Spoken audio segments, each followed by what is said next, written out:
Spanning the globe to bring you the constant variety of art, it's the Tenet Podcast. I'm Todd Pearson here with my friend and partner. They broke the mold when they made this guy. You know him as quite possibly the most interesting man in the world, the one and only Wes Brown. Hey, Todd, how you doing today? Oh, my God, it's a snowy day in Rapid City. How is it down there? You know what? It's actually sunny right now, but we're supposed to get some weather later on today and a little snow. So I know that it's making people in Denver grumpy because I've seen it all week long.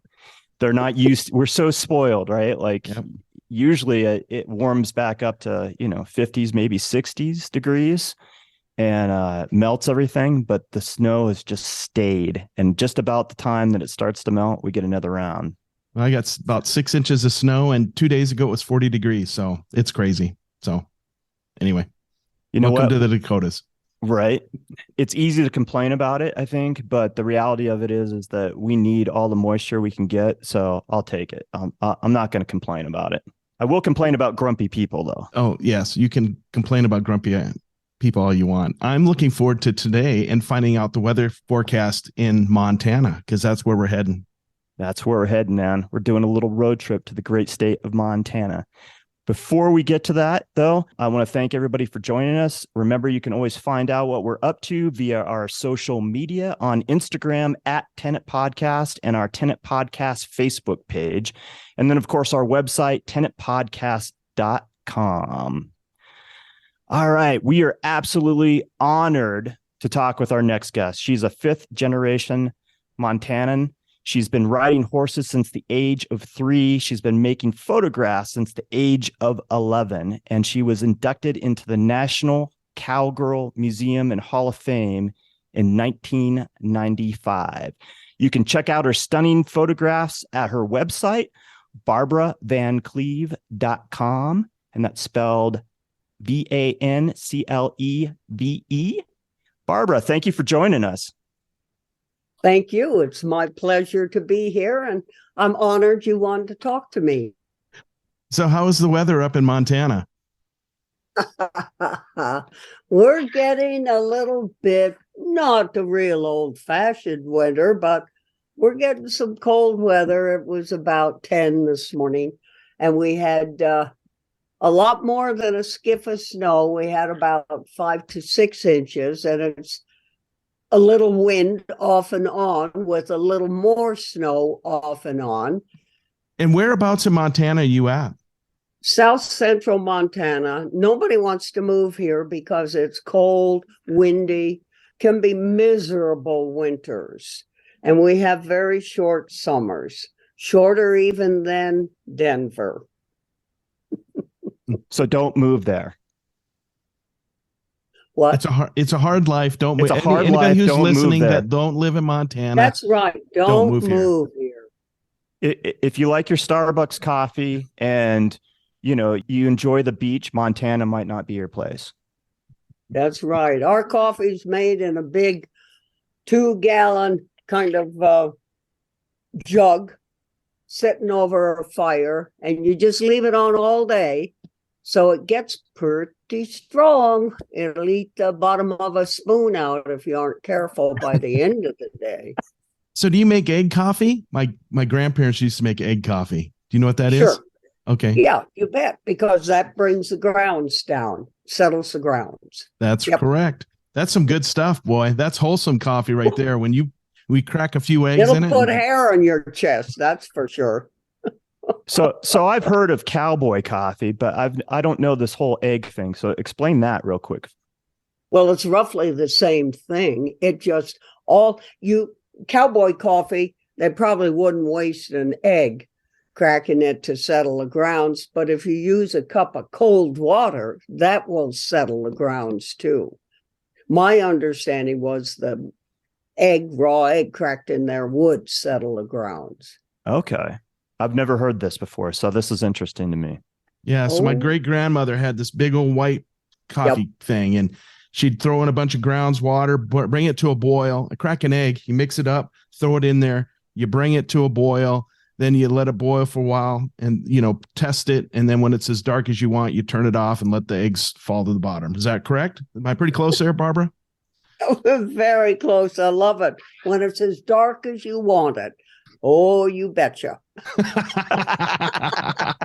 That's awesome. I love it. So just to give you some background, I grew up in, my family come from Kansas and the ranch, and then they moved up to South Dakota, and a little bit of ranch, a little bit of farming mixed. And so that's my background. So totally, I can relate to, the life you're leading and led. And then we both have a love of photography. So this is just incredible opportunity. So thank you. Thank you. For our listeners to kind of wrap their head around where exactly in Montana you live, describe the area, like geographically, where it's located. Well, it's south central Montana. We're located, I look at my home range of mountains, an island range of mountains called the Crazy Mountains. And thank God they changed the title some years ago. They had originally called it the Crazy Woman Mountains because there was an old story. I suspect it was true. Like many of them were, there was always a grain of truth and a little bit of exaggeration just to make it more interesting. But I think in this case, it was real. This wagon train was headed across the plains there, east of the mountains, the Crazy Mountains that I look at to the north of me. And then behind me are the Beartooth and the Absaroka Mountains. So I'm pretty well, I've got the mountains around to the extreme north. It's open country, it's cow country or cattle country. In the old days, this wagon train was coming along, and this man and woman and their 2 children said to the wagon master, "We're going to stop here. This looks like good country. We're going to try and make a living here." And he said, "All right, but just be careful of the Native Americans. That's all."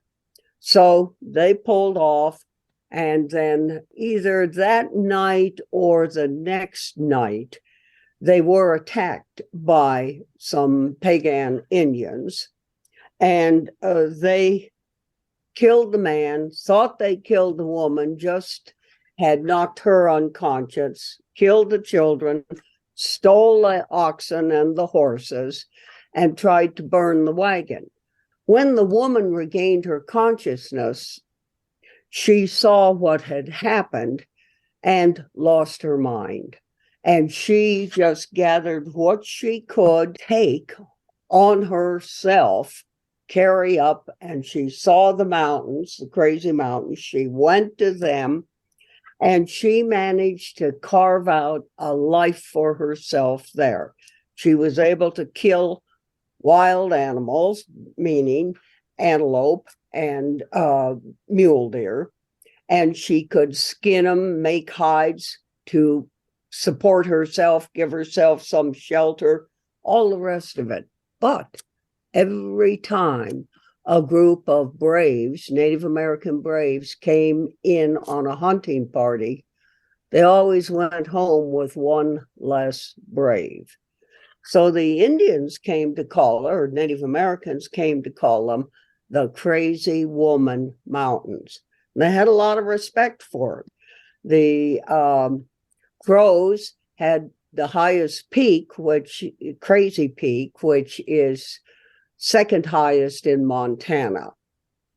And they used it for certain ceremonies, religious ceremonies or spiritual ceremonies for themselves, and they still do today.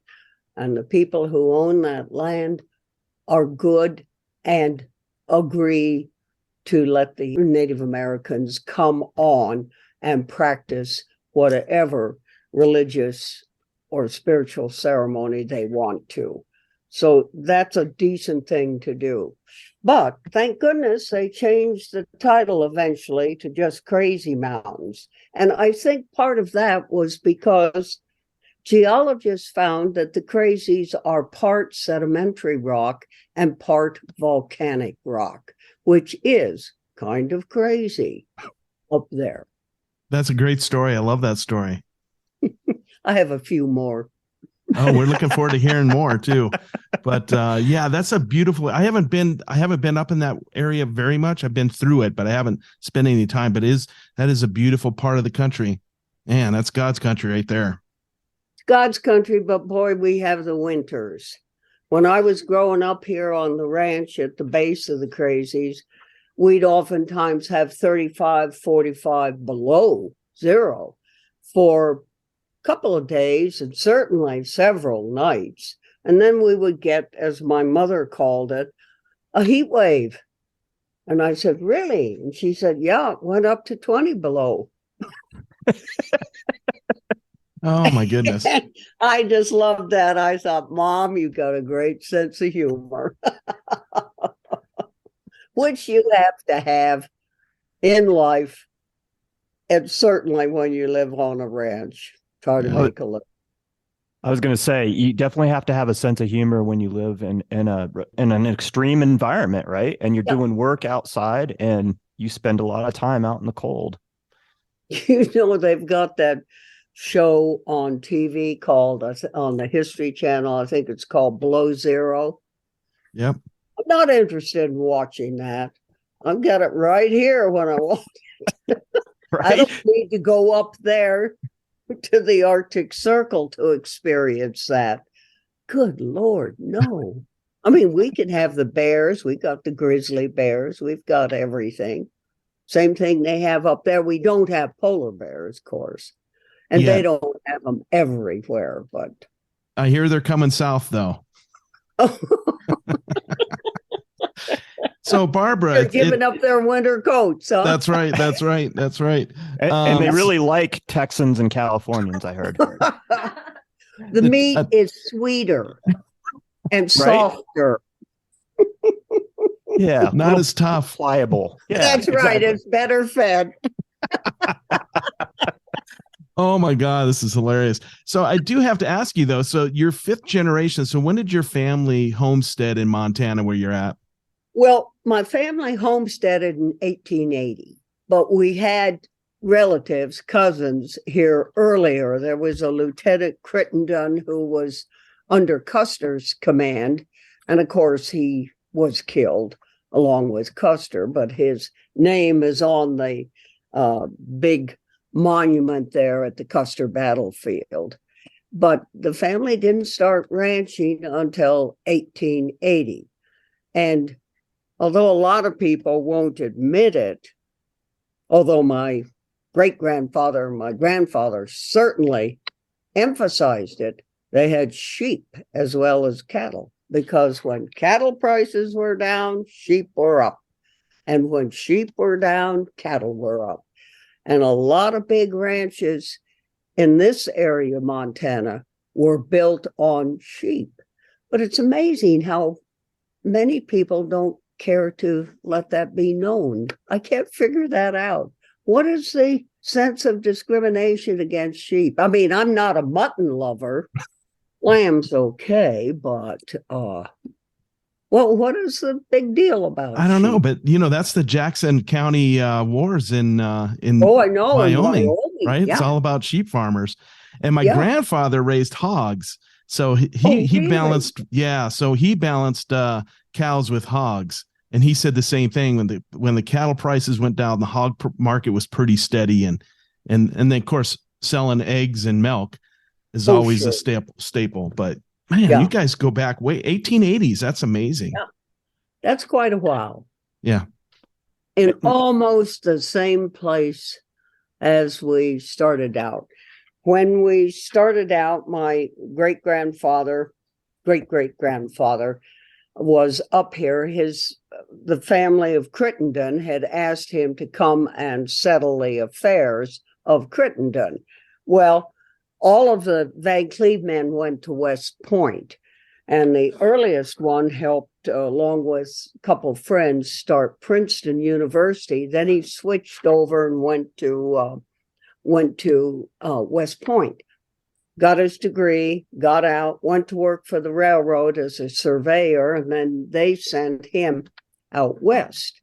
And while he was there, Crittenden's family asked him to settle his affairs. Well, this was around Billings, but Billings was called Colson City in those days.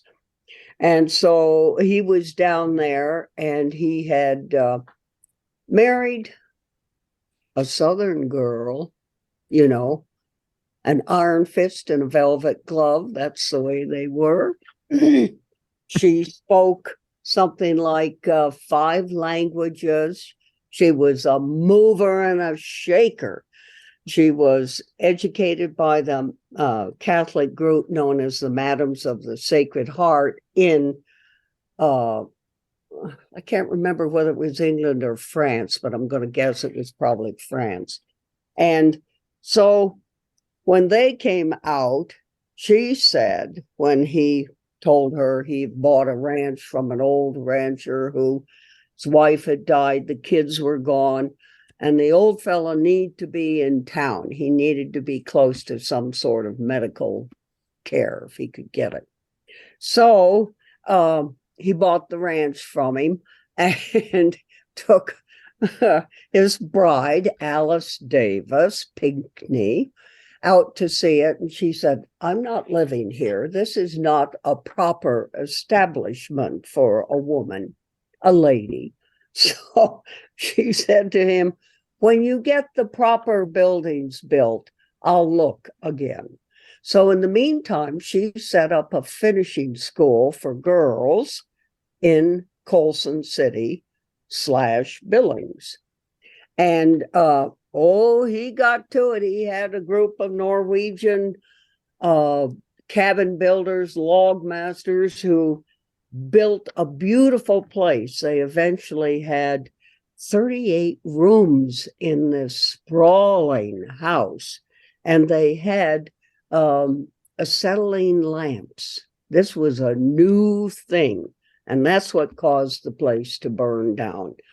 There were, as always, old timers who usually were fellows who served in the army and then got out, and they were kind of riding the grub line, you know, making sure they got to a ranch or a farm in time for a meal, and best yet, be able to spend the night there inside. And so he stopped at the ranch and was invited for dinner, was invited to spend the night. Well, my great-great-grandfather couldn't really pin him down as to where he had served and all of that. But the way he talked, he had a feeling he was an ex-army man. So told him, yes, please spend the night. And they put him up on the second story of the building. And like most old timers, he was used to kerosene lamps, and you just lift the glass and blow it out. That's what he did with the acetylene. But the bad thing was he didn't turn off the gas, so it kept coming. Well, then he filled his pipe, lit a match, and that was it. Wow. The place exploded, went up in flames. Nobody was injured. Nobody was hurt. Just scared. Wow. And that was it. That was the good story there. And then they rebuilt slowly but surely. But it wasn't anywhere nearly what the original place had been. You can still see the foundation rocks. It's something to imagine the amount of work people went to provide shelter. That's amazing. That's amazing. I'm sorry, I got carried away. No, there. that's another great story. That's number 2. I'm going to keep count. You're keeping track. Okay. It's nice to hear, you know, because this is part of your family history. So it gives context to, you know, how the family came to Montana and how it got started and, you know, and your part in all this story. Well, I can go on and add a little bit more because my great-grandfather eventually lost the ranch because Alice Davis wanted to move the capital from Helena to Big Timber. And she wanted to move the railroad from Big Timber to Melville. And she wined and dined the politicians to no avail. It never happened. But she spent my great-grandfather into bankruptcy, and they lost the original ranch at the base of Porcupine Butte. So they called my granddad back. He was going to a prep school that the Van Cleve men had started back east, and he was 16 years old. He never went back to school again.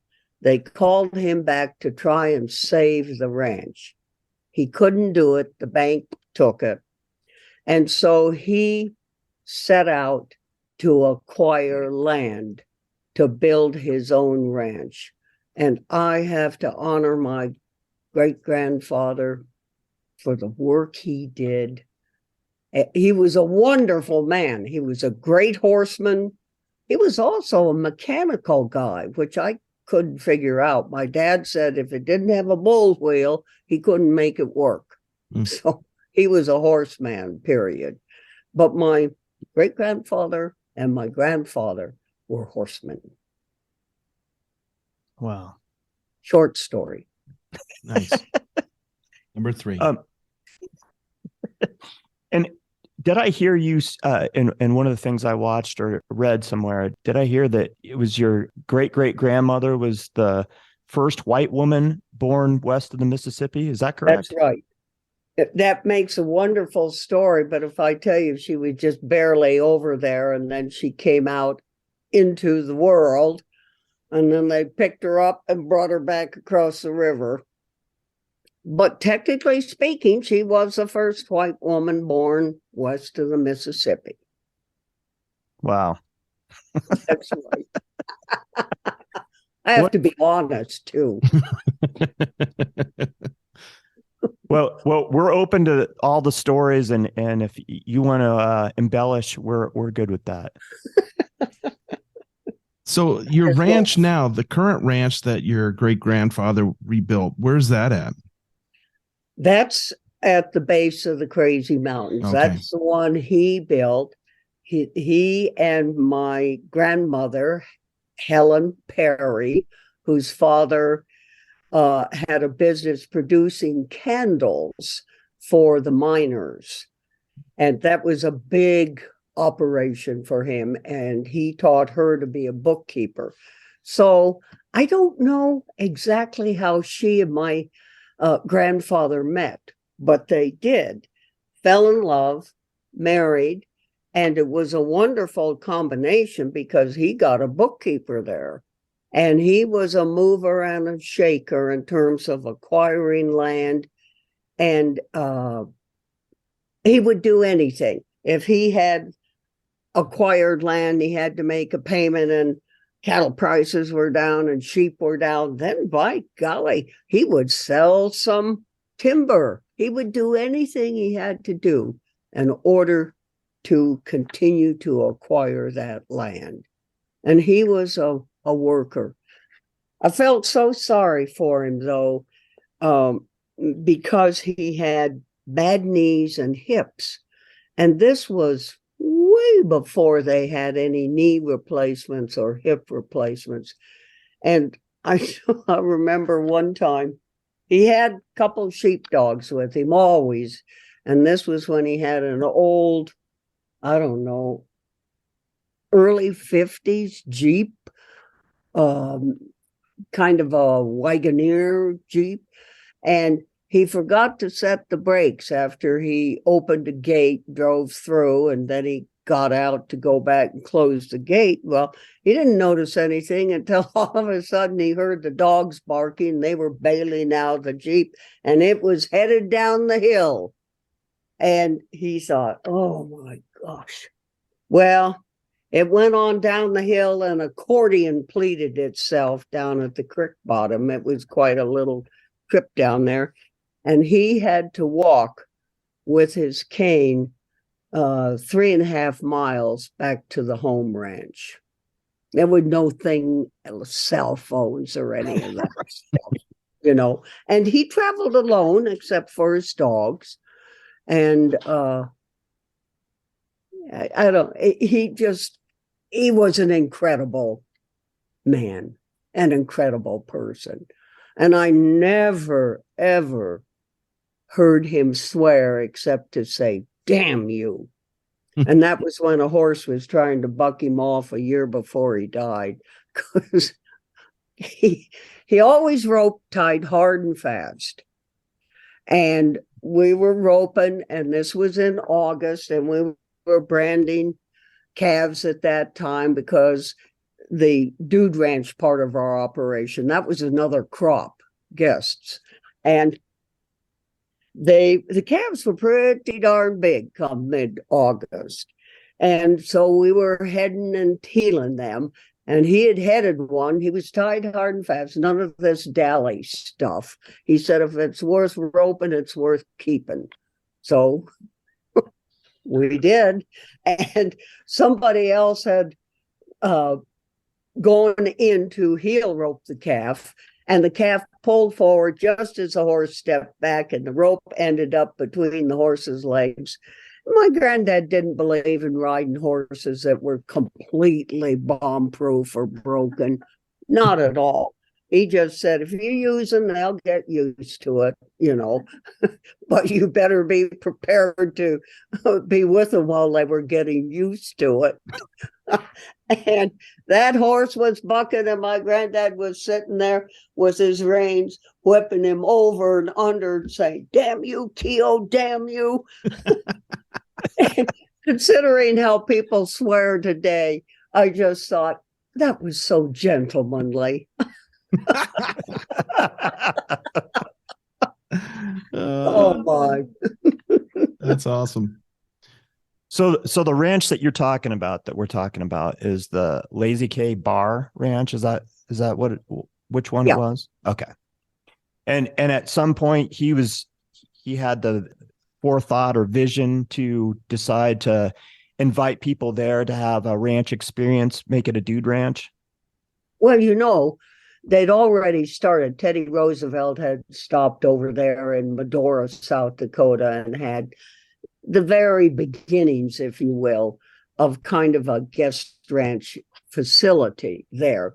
But his father had, when he moved out and built the ranch, there were so many people from back east, from West Point, from all of there, who wanted to come out west, see what it was like. It was a wide open, wild land filled with wild animals and wild human beings, Native Americans, and they wanted to come out. So they would come and stay for months at a time.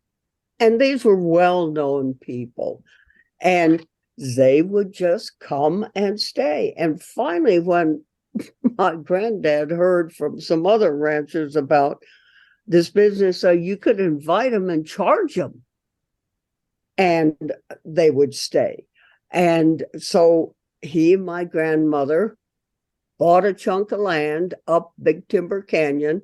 An old fella who was cutting logs for the miners, because there were 3 or 4 mines up there at that time. No gold, a little bit of silver, and quite a little of lead.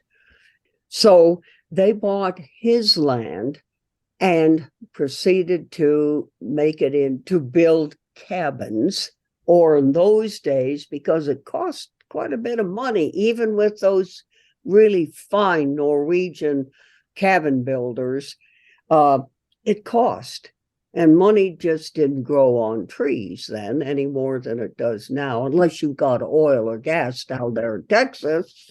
Then it doesn't grow on a tree, but it sure comes out of the ground nicely, even if you have 40 acres, if you right spot. Anyway, they had these kind of tent cabins built the floor and then the walls, and then they put a canvas tent over the top. Well, that would do for a while, but then guests said, well, if we built it and paid for it and put our name on it, how many years and how many months could we stay at the guest ranch without paying? Well, they worked that out. I would have loved to have known exactly what the arrangements were, but my dad's sister, they had only 2 children, a son and a daughter, and she went to the attic down at my grandparents' area and cleaned out the chest that had all of those papers. And she said, that's mother and dad's private information. Nobody has access to it. She proceeded to burn it all. So we have no idea of that. Unfortunately, it's a big chunk of history in the family that's gone. And my Aunt Dee is gone also too. So at any rate, once people started coming out and word spread by mouth, and that's how it was. There wasn't advertising. It spread by mouth for a while. Then the railroads got in on it because they wanted to get the railroads really built out west. And so they started doing or including information about guest ranches in their brochures. And of course, my family's ranch was included at that time. And there were wonderful guests, I have to tell you. We went up there, Mother and Dad were asked to come up and run it for my grandparents, who had understandably gotten tired. They were getting older. So Mother and Dad took us up there, and my 3 siblings and myself.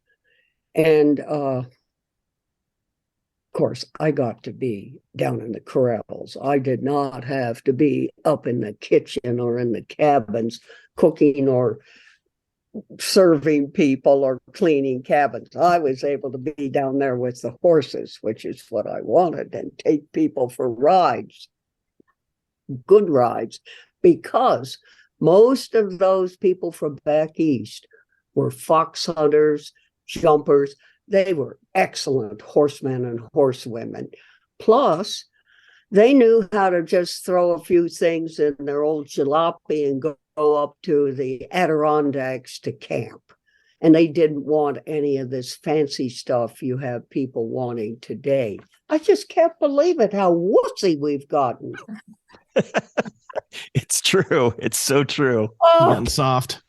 Wussy is the word, too. I mean, you want a hot tub? You want a massage? Excuse me? Get up and climb around. Take a look at the lakes, watch the goats. But no, they want to be pampered. Yeah.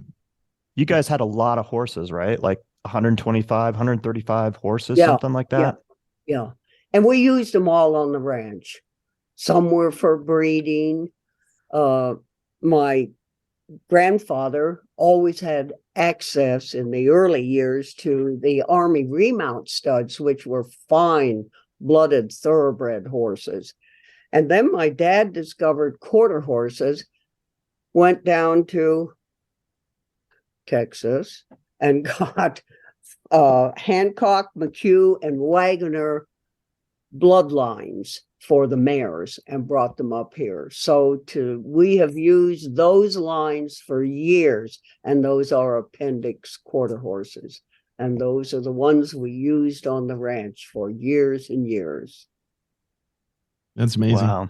Yeah. Yeah. That's awesome.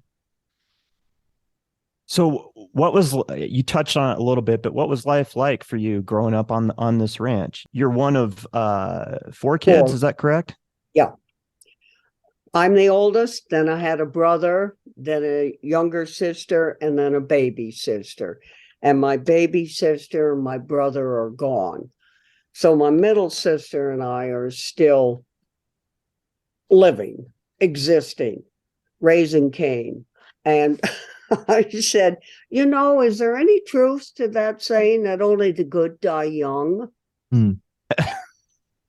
I don't think so. I don't think so either. Anyway, it was a wonderful life. There was lots of work to do. You didn't get an allowance. You just knew that what you were doing was necessary to help the family continue to exist, to raise cattle, and to be able to live, raise cattle and horses and live. And then when we went up to help my grandparents, and believe it or not, I was always pretty shy until we got up there. And I learned how to converse and visit with people.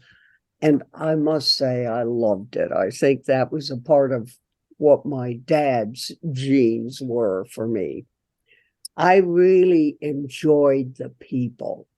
And they were go-getters, and they'd say, okay, where are we going to go, break trail today? They always wanted to do something different, and I loved it. That was wonderful.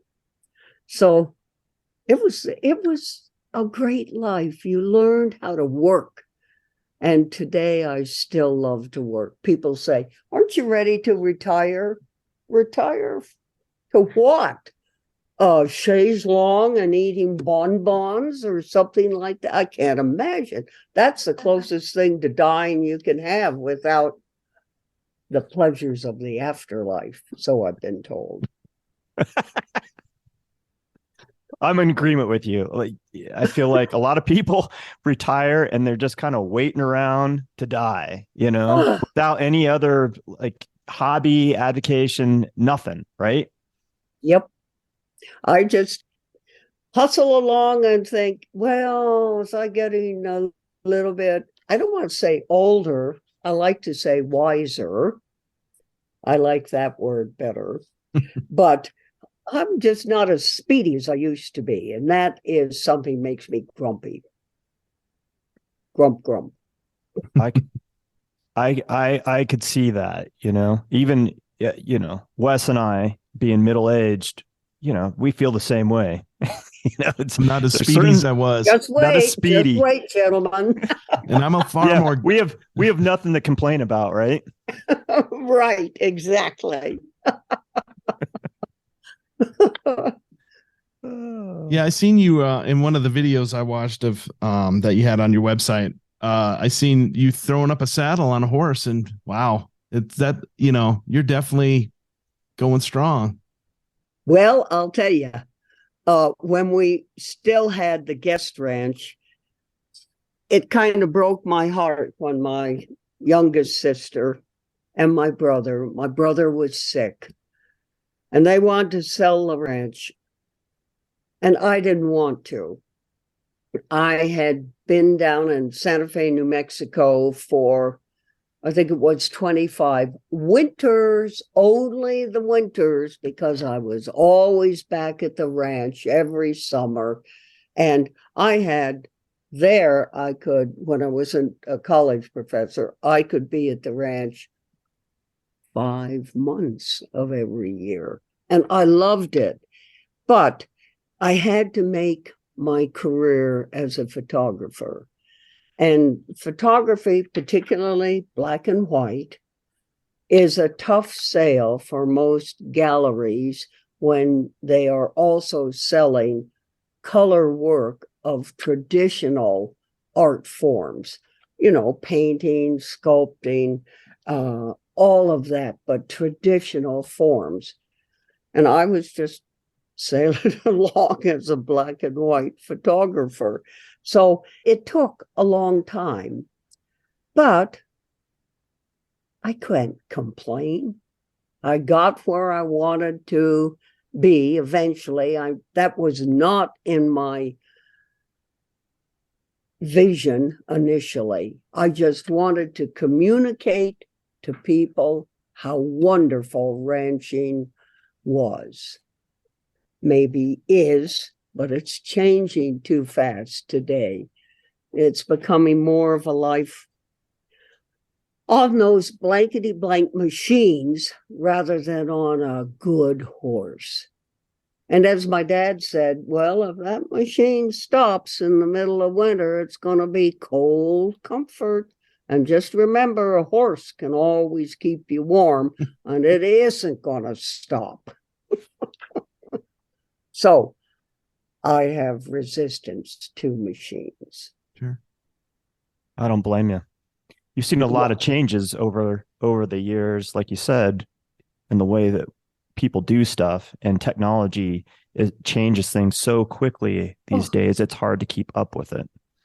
And cell phones, you can carry the darn things on horseback. Used to be we had to ride miles to get somewhere where there was a phone. So you always made sure things were right before you headed out.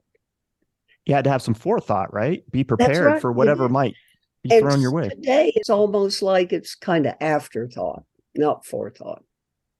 That's one thing that when I was running a scout troop, I said, it's all well and good until either you don't have cell service or your batteries go dead on you.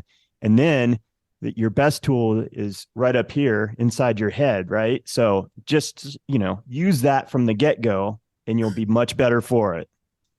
Because Mother Nature is a serial killer. Yes. As well she should be. We've become complacent in the modern age, I believe. And it always floors me when people are, dismayed that they've been stuck in some weird situation, or they live in a place where, you're going to get a tornado every year or a hurricane or something like that. It happens, right? Yeah. Well, all we have to wait for is that big bubble at the bottom of Yellowstone Lake, if that ever blows up. Of course, in seconds, we will be out of the picture. So we don't have to worry about trying to put things back together because they'll all be underneath lava. Yep. I still think we live in the best place, so I really do. If I got driven out by hurricanes or tornadoes and it ruined everything, well, I might rebuild once, but not twice. I just think, okay, I'm not supposed to be here, so I'm moving on. Yep. Right. It's something else. I think we're going to be in for some rude awakenings down the line, though, in terms of what's happening. I think too many people are not paying attention to the whole business of global warming. I mean, I've never seen a summer as hot as last summer was up here. And there's still local people who don't believe in global warming. Well, there's always been a little change, they say. It's getting a little bit warmer and then it'll get cold again. I say, yes, but not to that degree. But I did see just this morning that the hole in the ozone layer around the Earth is mending itself. Mm. So interesting. But it's going to be interesting to see what happens with the amount of stuff we're putting into the air that is warming it. Mm-hmm. I don't want to have to live like a fish. Of course, I won't. I'm too old, but I don't want my grandnieces and great-grandnieces and nephews to have to live that way, too. I think we're all made for living on top of the earth, not under the water. Yeah.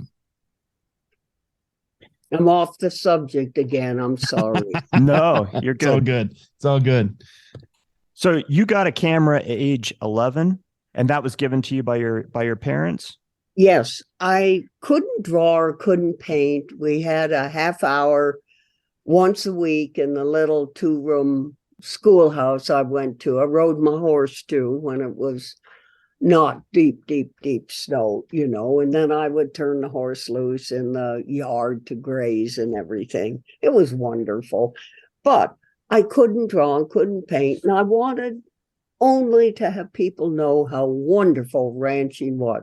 Great place to grow up, a great place to live with your family because you were together, even our extended family, only a couple of miles away by horseback or by sleigh, whatever. And Life magazine came into the house, and I saw a couple of documentary black and white stories by W. Eugene Smith, one on the effects of mercury poisoning in Miramata, Japan, very moving photographs, and also a midwife in Kentucky. And I thought, I don't need a brush and oils or watercolors. I need a camera. So I begged for a camera. And Mother and Dad finally gave me a Brownie Box Junior camera. And I carried that everywhere. Had a sprocket with a roll of film, 180, as I recall, about this big, but I didn't have any way of developing it. So I had to take it to town to the local drugstore to get it developed and get contact prints. But that cost money. And we didn't get an allowance, but I did negotiate with my dad to do certain jobs, like tear down certain buildings, old buildings around the place. Only I forgot to include picking up all the nails. So I got quite an education there in negotiation. But I also learned, because it cost money, I learned to be a one-shot gal. I set everything up that I wanted and my idea of composition. I learned a lot more because I read as much as I could. I get the books from the library and study them. And then Dad would talk to me about composition too. He just had to give me a hard time because I was trying to be a photographer and record ranch life. So at any rate, that's how I got my start. And I announced to Mother and Dad I was going to be a photographer. And Mother in particular said, I think you better come up with some way of making a living, because you cannot make a living as a photographer, particularly as a female. Boy, she hit the nail on the head. Because both Mother and Dad went to college, Dad to Harvard, Mother to University of Wisconsin, but they didn't finish. They got married and went to the business of having me and my siblings and running a ranch. We had a wonderful library, and I could read and I could look at things down there to see what I wanted to do, how to do it. But I also developed an appreciation for teaching, for teachers. Dad taught a lot. We would sit at the table after dinner, after no getting up and going anywhere until dessert was finished, and the evening discussion about what we learned in school was finished. Then we could go. Maybe if he didn't want to read to us something, like King Arthur's Knights of the Round Table, he read things to it. It was wonderful. It just was a wonderful life. And consequently, I did become a teacher. I loved fifth graders. They were, at least in those days, they were like a clean blackboard till you got them in the classroom, and then they could learn. I'm not sure that's the way it is today with kids, with social media, all of that stuff. But Then I moved into high school, forget that one. And then I moved on to, I only taught high school for half a year. I quit. I couldn't stand it. The girls were after their good looking teachers, and the boys in the class were after the girls. No, and it was like casting pearls before swine, as the old saying goes. Poor pigs. They get blamed for so much. And and then I moved on. I got a master's in 9 months because we didn't have money. Like most ranchers, we had land. We were land rich and money poor. And so mother and dad didn't have the money to pay for me to go to grad school. I had a scholarship for college, and I had a scholarship. Well, not really. I was a residence hall counselor at Northwestern, which took care of my board and room. And then Beneficial Finance and I worked out an arrangement. So I had 9 months of paid tuition. So I had to get my master's at Northwestern in 9 months. And by golly, I did. That's called motivation. And I got it in Victorian poetry. And somebody said to me, poetry? Why poetry? And I said, words are pictures. Of course, it fits with what I wanted, which was always to make photographs. And of course, it doesn't hurt at all to have some wonderful poetry to go with it, too. Tennyson, Browning, Arnold. Oh, Keats. Oh, wonderful. I've had a wonderful life. You know that?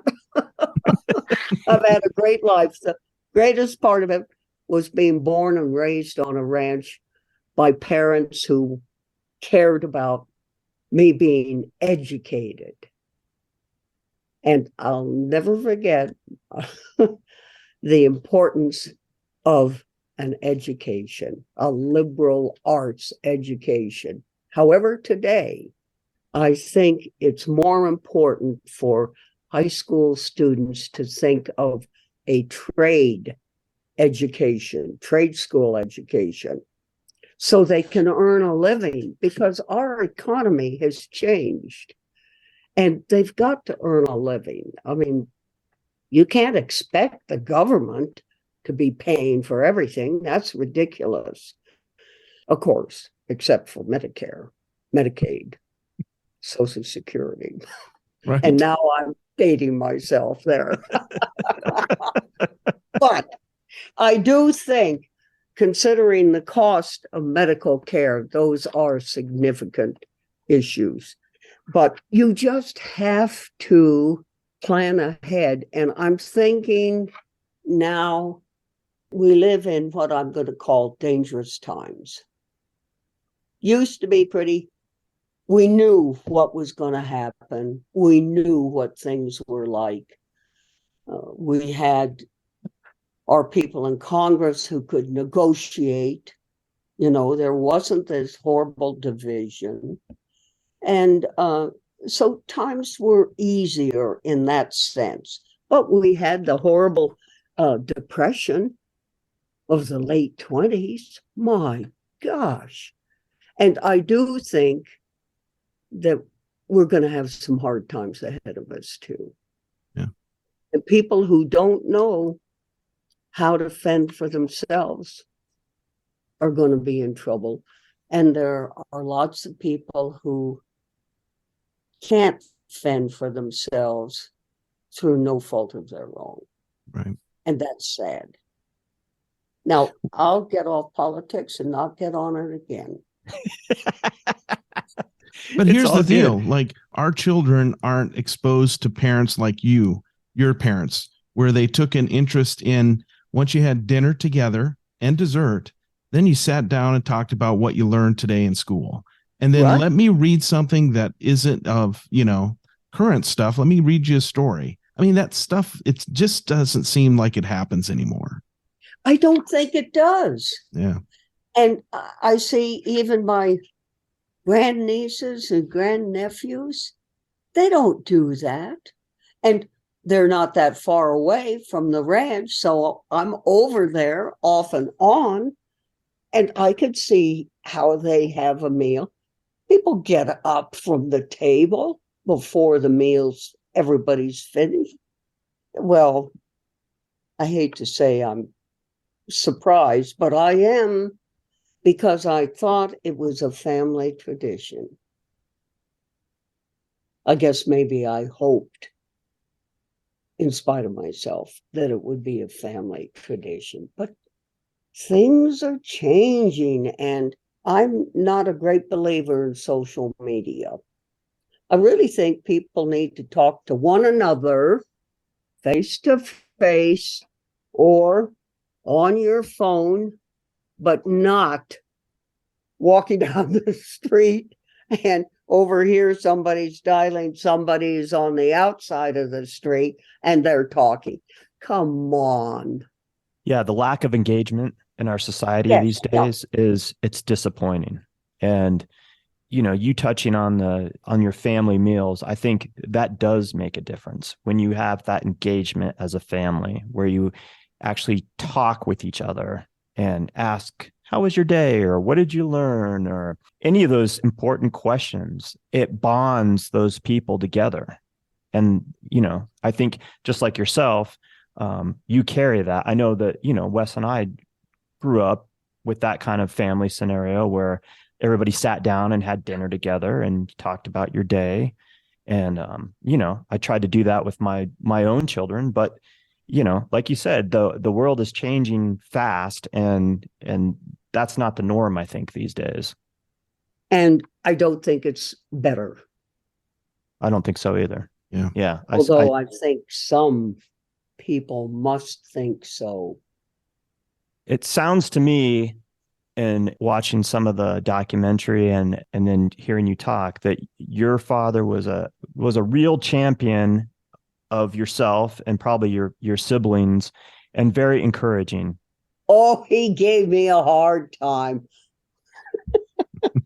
I was red haired. And he was such a bad boy. He would say, the guests would say, what is it? All your children have different colored hair. Your oldest has red hair. Then their son has sandy hair. And then the middle girl is brunette. And then the other one is blonde. The youngest is blonde. And Dad would say with a straight face, oh, we live too close to the road. My mother did not appreciate that, and I certainly could understand it. But that was Dad, and he used to tune me up because he knew, with my red hair, I had a fuse, a pretty short fuse. And so he would tease me. He would work on me, and he would say, oh, yeah, I'm a woman's liver. And then he'd be off and running with that idea. But it kept me on my toes. And that's a good thing. I don't think I ever lost that ability to get mad in pretty short order. But until now, I'm cooling off a little bit. But it wasn't bad. It was an education, and it gave me something to concentrate on. How am I going to argue back at him? There you go. And I learned the fine art of teasing. So you went to Northwestern and got your master's. So did you go into teaching right away, or how did that had look? been teaching in order to make a living. Okay. And I had a wonderful professor at Northwestern in Victorian poetry, Frederick Faverty. He was a small man, dapper, always beautifully dressed. the guy who taught American literature would always have eggs spilled on his tie or on his shirt. He was a mess. But this this Victorian poetry professor was just dapper and wonderful and a marvelous teacher. And I thought, gee, maybe I should start on a PhD. Well, I did getting a handle on German and a handle on French. French. At least German sounds like something like the word means, French, mm-mm. But at any rate, I started on it, and then I thought, I'm going to spend about 3 years studying the equivalent of information on the head of a pin, and I'm going to be paid a third less than a man when I get a job at a university. And I thought, that doesn't make sense. So I gave it up. But I was able to teach at Loyola University, DePaul University, for 3 years, each institution.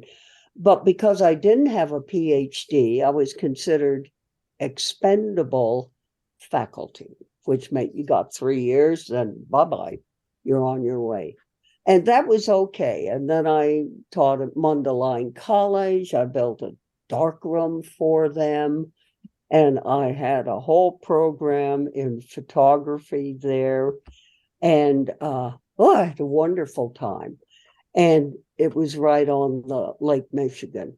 But the first 2 years, I've pretty well seen the museums in Chicago, listened to the symphony, all of that. And I was complaining to my dad about, I'm ready to come home. I've seen the big city, enough of that. And guests had invited me to New York City. I got claustrophobia in downtown New York. All of those high rises. And I thought, how does anybody live and have any kind of a life here? Well, then later on, just as in Chicago, I discovered there were communities. There was the Swiss community. There was the Scandinavian community. There was any number of Irish community. An Irish community, I should say. And they were wonderful if you were a part of it. But I was ready to come home. I was not a city person. And you can always get it, particularly today. You can get the music, you can your records. Now I really am dating myself. Records and TV. I love ballet. And I saw rodeo as a form of ballet.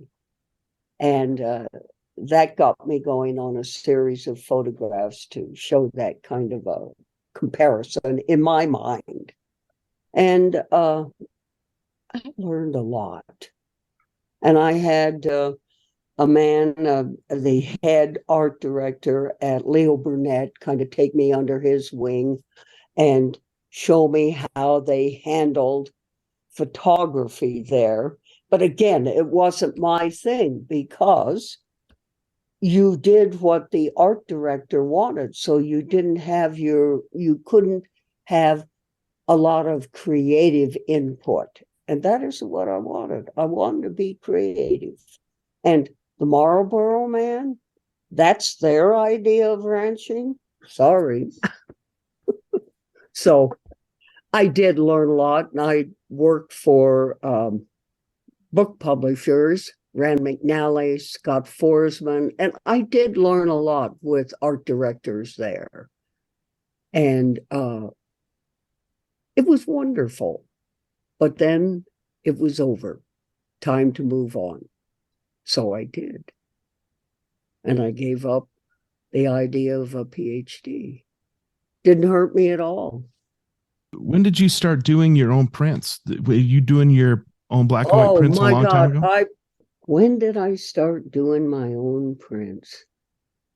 Well, I did some of them when I was in high school because I immediately went to work for the yearbook because they had a real dark room.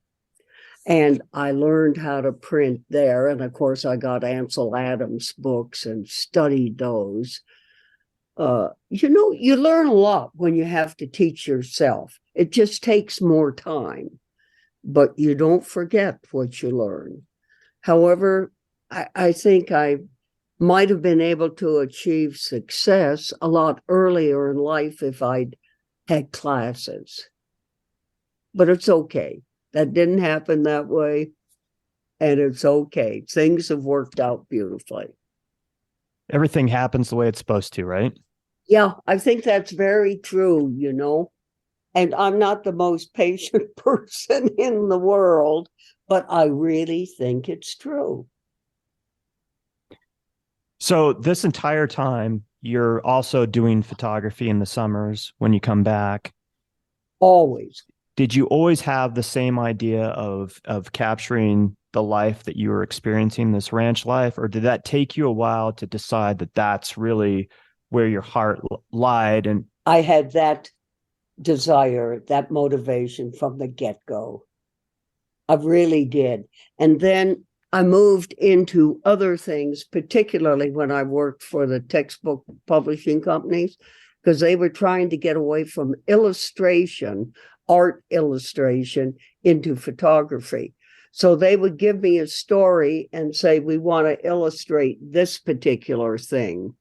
The story I most remember is of two divorced people, a man who was a mechanic, had a son, and then he met a nurse who had a daughter, and then they met, and I had to set it up. I think all of my friends kind of got tired of me after a while because I was using them as my models because they had children, and it was perfect to be able to use them in the illustrations. But I learned a lot about always make a vertical shot as well as a horizontal shot, because the art director might want to run it as a double truck across two pages or a single page, lots of little things like that, and lots of space on the outside edges of the image.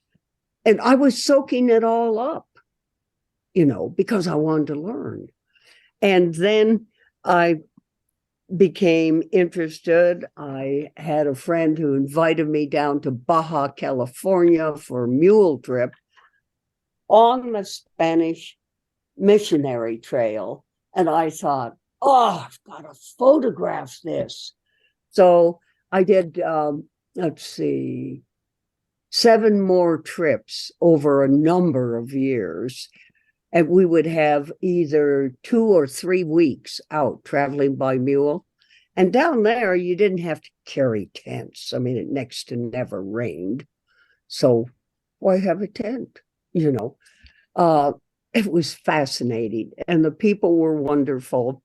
I didn't know Spanish, but I learned enough to be polite, because you'd ride into a rancho and they'd invite you to stop, water your animals, come and have a cup of coffee. And they bring out the best cups they had. They were such wonderful people of great dignity and respect, and just decent people. It's wonderful to see that too. And I kept thinking, oh my gosh, that must be what our West was really like way, way back, probably 1600s. It was fascinating. And you have some of this work on your website, but I want to share this portrait that I just absolutely adore. And for folks, yes. So this gentleman here, Arturo Villavicencio. And he is from one of the 8 old-time original families in Baja California. Wow. This is such a timeless photograph. He looks like you could have shot him, you know, yesterday Yeah, or 100 years ago. right. He's packing that pistol, and you know, of course, that the Mexican government has forbidden the people to carry any weapons. But we were in the back of beyond. So hardly any chance that the federales were going to see that. So he carried it. And we were there the end of October, early November, mid-November, and it gets pretty chilly there. So he really didn't need it for snakes. I have to say, I never saw a live snake down there. I saw plenty of tarantulas, but no live rattlesnakes. And they are big down there. But I never saw it. I just saw spots where they had coiled up. That's all. But they moved on, which is fine with me. Yeah. What else did this trip teach you? Did this really kind of push you to want to like show your photography after you did this series? Oh, yes. And particularly the extreme left-hand side here, which is the old missionary trail. And here they had the Padres had the native Baja Californians, Native Americans, push aside stones and make an area where the Padres could pull their loaded wagons. And this is only one place where you could really see the trail. Over here on the right is just a little kind of a trail that people make when you travel somewhere regularly. But this got us down to the missionary trail. And the missionary trail was not that clear most places. This one was so clear, I had to photograph it along with this little one here on the right. Then we have next to Arturo are the what I call the typical Baja stove. There's a next one over. Yeah. Here we have, if you turn it to low, that's in the middle. And if you want medium heat, that's to the extreme left. And if you want high heat, you go to the right. And that's how they handled it for cooking. And I was fascinated with that. And I thought, my gosh, that's so, and they provided wonderful food, simple food, but wonderful food. Every rancho we ever stopped at. And they wouldn't take money. It was a part of their tradition to treat guests that way. That's amazing. Yes, That's it is. right. And That's part of then, their culture to welcome yes, travelers and people that are passing through. yep. And there are not that many people who were passing through. However, I think this was in 1979. The Mexican government, the last time I went through, which was 2003, I think, the Mexican government had roads plowed into the ranchos. And I thought, oh no, because this is going to increase the drug traffic. And when these ranchos were isolated, why they were relatively free of those negative things from society. And I really wouldn't want to go back again now to see what's happened. The ranchos were so beautiful, like this one with the 3 areas of the stove, you know.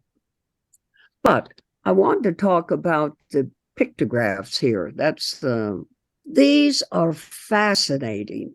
and you find them all over in caves and walls in Baja. And I have to say, I've kind of watched the sitcom. No, it's not a sitcom, but it's on the History Channel. It's called Ancient Aliens. And I'm looking at how most of the people were drawn. In many cases, kind of large heads, thin necks, spindly arms and legs, and not a very heavy body. And I'm thinking, oh my goodness, I am seeing these scientists, archaeologists, talk about aliens reaching our Earth 30,000 or many more years earlier, that allowed for, well, walls, like take Machu Picchu. The stones are so beautifully cut. And you think, now how could that be done by hand? I mean, it looks like it was cut by some sort of a saw. So some of those things make me think, maybe this ancient aliens has a little particle of truth in it. Anyway, I was so intrigued with that and recording these photographs. The next one over with this family in Baja shows really, I think, whales up here at the very top. And you can find these pictographs and sometimes the petroglyphs, which are chipped into the rock. You can find those all over Baja if you just ride off the beaten track, because other than the Mexican government cutting roads into the backcountry to the little ranchos, there are not very many roads around in Baja, real roads. Tracks, yes. But let me take it over one more to the right. And here is a fascinating thing. See the steps that are cut in the rock in the lighter colored area? Yeah. God forbid a padre should be riding a mule that slipped if there wasn't a step cut for it. So the padres had these native people cutting steps. I did not see that all over where we were on the missionary trail. This one I photographed. If I'd seen any others like this, I would have photographed it too, because I was so intrigued with what was going on in the midst of what appears to be nowhere, but it's beautiful in its own way. I don't think the Padres were very nice people to the natives. I think you're probably right. Yeah. Tenant wants to acknowledge our media sponsor, New Magazine. That's N-U-E. You can follow both the national and the Denver edition of New Magazine on Instagram. The national edition can be found at new_magazine, and the Denver edition at new_Denver_magazine. And I want to share with you something very exciting. Check out the newly launched New Denver Gallery Guide. Look for the signage that says New Denver Gallery Guide that has a QR code. Scan it with your phone, and you have instant access to a comprehensive digital guide to Denver's finest galleries and exhibitions. Find this QR code in your favorite gallery, hotel, or coffee shop as you visit and explore Denver. Thanks for listening. I'm Barbara Van Cleve, and I'm listening to the Tenant podcast. So black and white photography, you talked about Life magazine and experiencing that firsthand and seeing these black and white photographs. You can just continue to work in black and white most of your life. You do have a little bit of color photographs on your website. Just a few color. Mainly I have color because I ran out of black and white, and I was seeing something that had to be photographed.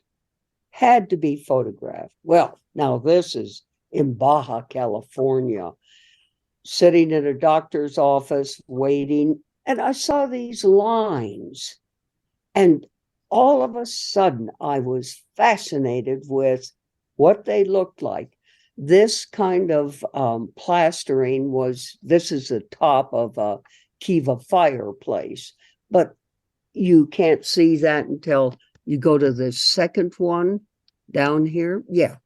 Now that is a brick floor just below the edge of the image here that is reflecting the light back. So it has that color, something close to a flesh color.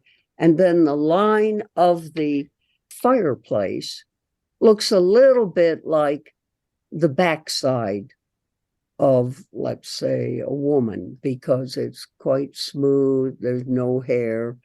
And so many men think that's what it is. And I said, no, you failed the test.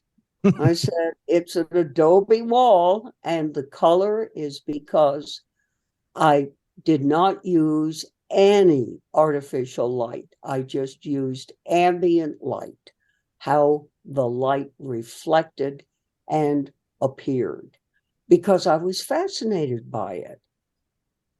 You know, that's a part of it. For me, photography, I go around, look at things, see things, and then get fascinated by something. I've always been curious. You go over here, 1, 2, 3, 4. Over here, it's right there. Now, that could look like a part of a lip, couldn't it? Yeah. Mm-hmm. And these plasterings were always done by women. They're very smooth, they're very beautiful.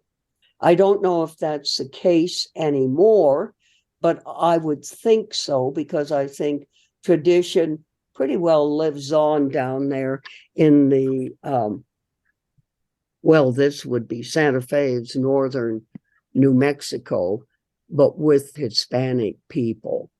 It's a strong tradition. So I think those things probably would continue. This one over here that was black, gray, and white, that I always wanted to turn on its side so the white was down. And I thought, oh yeah, this would be like photographing the moon, the earth from moon. You know, only we're looking out into space with no stars, nothing. It was just, you know, it's just fun to see, to think. I was just going to say, I love the abstract quality of these. They're very abstract. Yes. And I must confess, I like abstractions. I can't get into some work like Jackson Pollock, dripping paint here and yon. I don't really find a purpose. But then a lot of things that click with New Yorkers don't click with this Westerner. So, and that's all right. There has to be differences. That's what makes for horse racing, differences. And I think that's what we have to have in art, in society, in people. And we have to learn to appreciate all of those things if we can. You're totally on the money there. I agree. It's what makes life interesting, the differences, Yes. and learning and experiencing new things. I love this series because it's just so, I mean, I love your work, Thank period. you very much. But this series is just wonderful. And hearing the story behind it, that women actually do the Plastering. plastering, Oh. and then, you know, your viewpoint, I mean, it just exudes to me femininity, you know, it just has that feminine feel to it. And it's so lovely. Like, I would put these up against any color photography I've ever seen. Seriously. Oh my, you may not make friends amongst those who are color photographers, but Yeah, I don't care. great. Well, the second to the very end here that shows a wall. Yeah. Yeah, I They love always that. say diagonal lines give an image impetus, excitement. They give it an element of electricity or that kind of a spirit. Well, I don't know. I don't see that, but I see the beauty of the line here that's so lovely against an outside plastering job, but it's not smooth plaster. It couldn't possibly be. It's covering the adobe bricks, but it's all a part of it. Yeah, these are lovely. Whether you're photographing in color or black and white, I mean, I see all those things that resonate with me as far as contrast and line and shape and, light and shadow. You see that continually in your photography. I don't know if you can find the one, it's in horses, it's a color shot. I think I'm crazy about this shot because I love the buttermilk sky. And you capture that so wonderfully. You give that sense of space. I can tell you have an affinity for, looking at the sky and clouds and some of the, you've captured some remarkable scenes with lightning storms in them. Oh, yeah.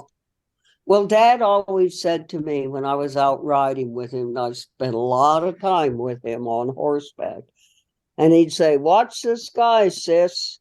You'll be able to tell what the weather's gonna be, is, or has been." He said, "Just up to you, but keep an eye on it." And to this day, I can't go out, but what I am very aware of the sky and the clouds. But this picture, the mountains are purple, the clouds are purple, and there are broodmares, a broodmare here and another one here, and then there's a stallion kind of hiding against the hill. But there's a shaft of fall light that comes in and illuminates those horses that makes them stand out against those purple clouds. And I think I have a weakness for the purple clouds and the purple mountains of fall. I just love it. It's so beautiful. And I don't know why it's not in here. Sarah probably can find it for me when she comes back. Yeah, I don't remember seeing that because I think I would have Oh, you remembered didn't? that. Okay. I don't do much color. It's primarily when I've run out of black and white film, and the only film I have left is color transparency film. And I'll go on ahead and make the photograph, because after I've shot that, I can put the image up on my computer and convert it to black and white. I never convert it to black and white in the camera. You lose too many pixels, and it'll be ruinous to you if you want to enlarge it. So that was a question I was going to ask you. So at what point did you transition from analog doing film to the digital world? 2004. Oh. The guys, I can't remember their names, who were doing a day in the life of, they did books all around the country, and they called me and said, "Would you be interested in doing a segment for us?" And I said, "Well, yes, I'd love to." And they said, "Well, you have to do it with a digital camera." And I said, "I don't own one. I've never used one." They said, "We'll send you one." So they sent me one. It had a delayed shutter, which drove me crazy because I was photographing a ranch spring branding in northern New Mexico. Family, big family. And I have just the scene I want to press the shutter. I have to wait a second or two, and then it would go. Well, in the meantime, the composition had changed. Everything had changed. Drove me nuts. And I thought, believe I need to get a digital camera.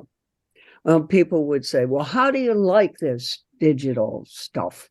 And I said, well, I'm not wild about it. I said, I cannot believe that a series of numbers and zeros can be superior to a piece of film with an image. Well, never say never. I am amazed at what is possible now. They are improving it constantly, particularly when it comes to improving a black and white negative. And I have one that has a scratch on the entire roll of 36 images have a scratch on the left-hand side. And it was when it was either rolled out of the canister or rolled back in because of the felt lips. And there was something on a lip and it scratched the negatives. And I had to spot every single one. And I made 4 different sizes, only 125 of them all together. And if you think that's a lot, I should tell you that Ansel Adams, Moonrise over Hernandez, you know how many are made out there? 17,000. So 125 are not too bad compared to 17,000. Anyway, I learned how to be a very good spotter because these were all silver gelatin prints. And after they dried, then I would have to spot that scratch.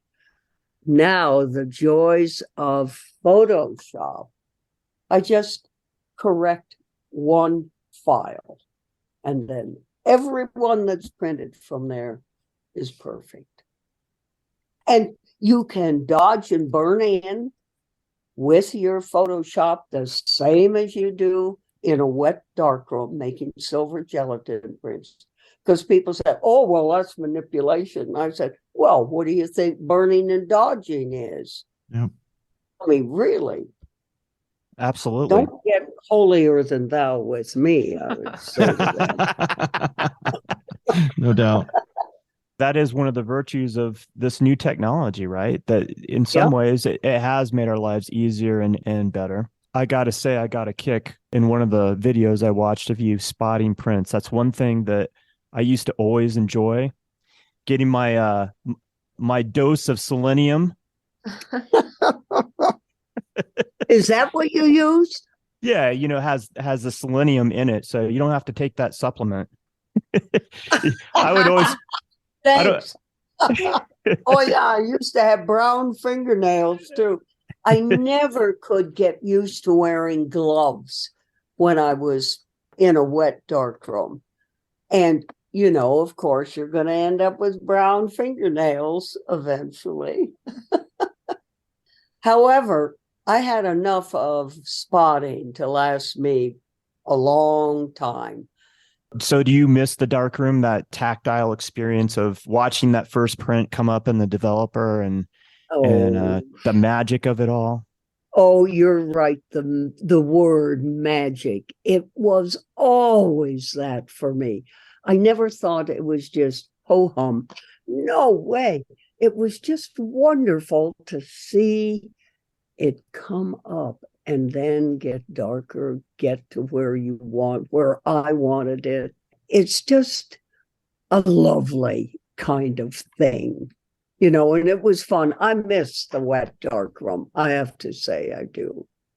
I have my Leo Kottke music on there and I could dance around as things were developing, stopping. rinsing, fixing, and then into the bath. Oh, that's lovely. Oh, you can see it. Yeah. Yeah, we can see it. Now you know why I had to make that photograph, even though I was out of black and white film. And even if I converted this to black and white in here in the computer, it lost it for me because I'm so susceptible to the purple clouds and the purple mountains of fall. And I really am. And it was okay as a black and white, but it just didn't ring my chimes the way the color does. So, yeah, occasionally I cave in to color, but not very often. And you can see the stallion here. Yeah.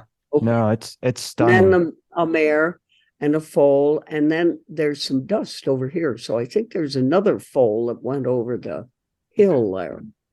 But I was doing some fencing in another pasture, and I finished and was headed home, and I saw this, and I thought, oh my gosh, I have to get this photograph.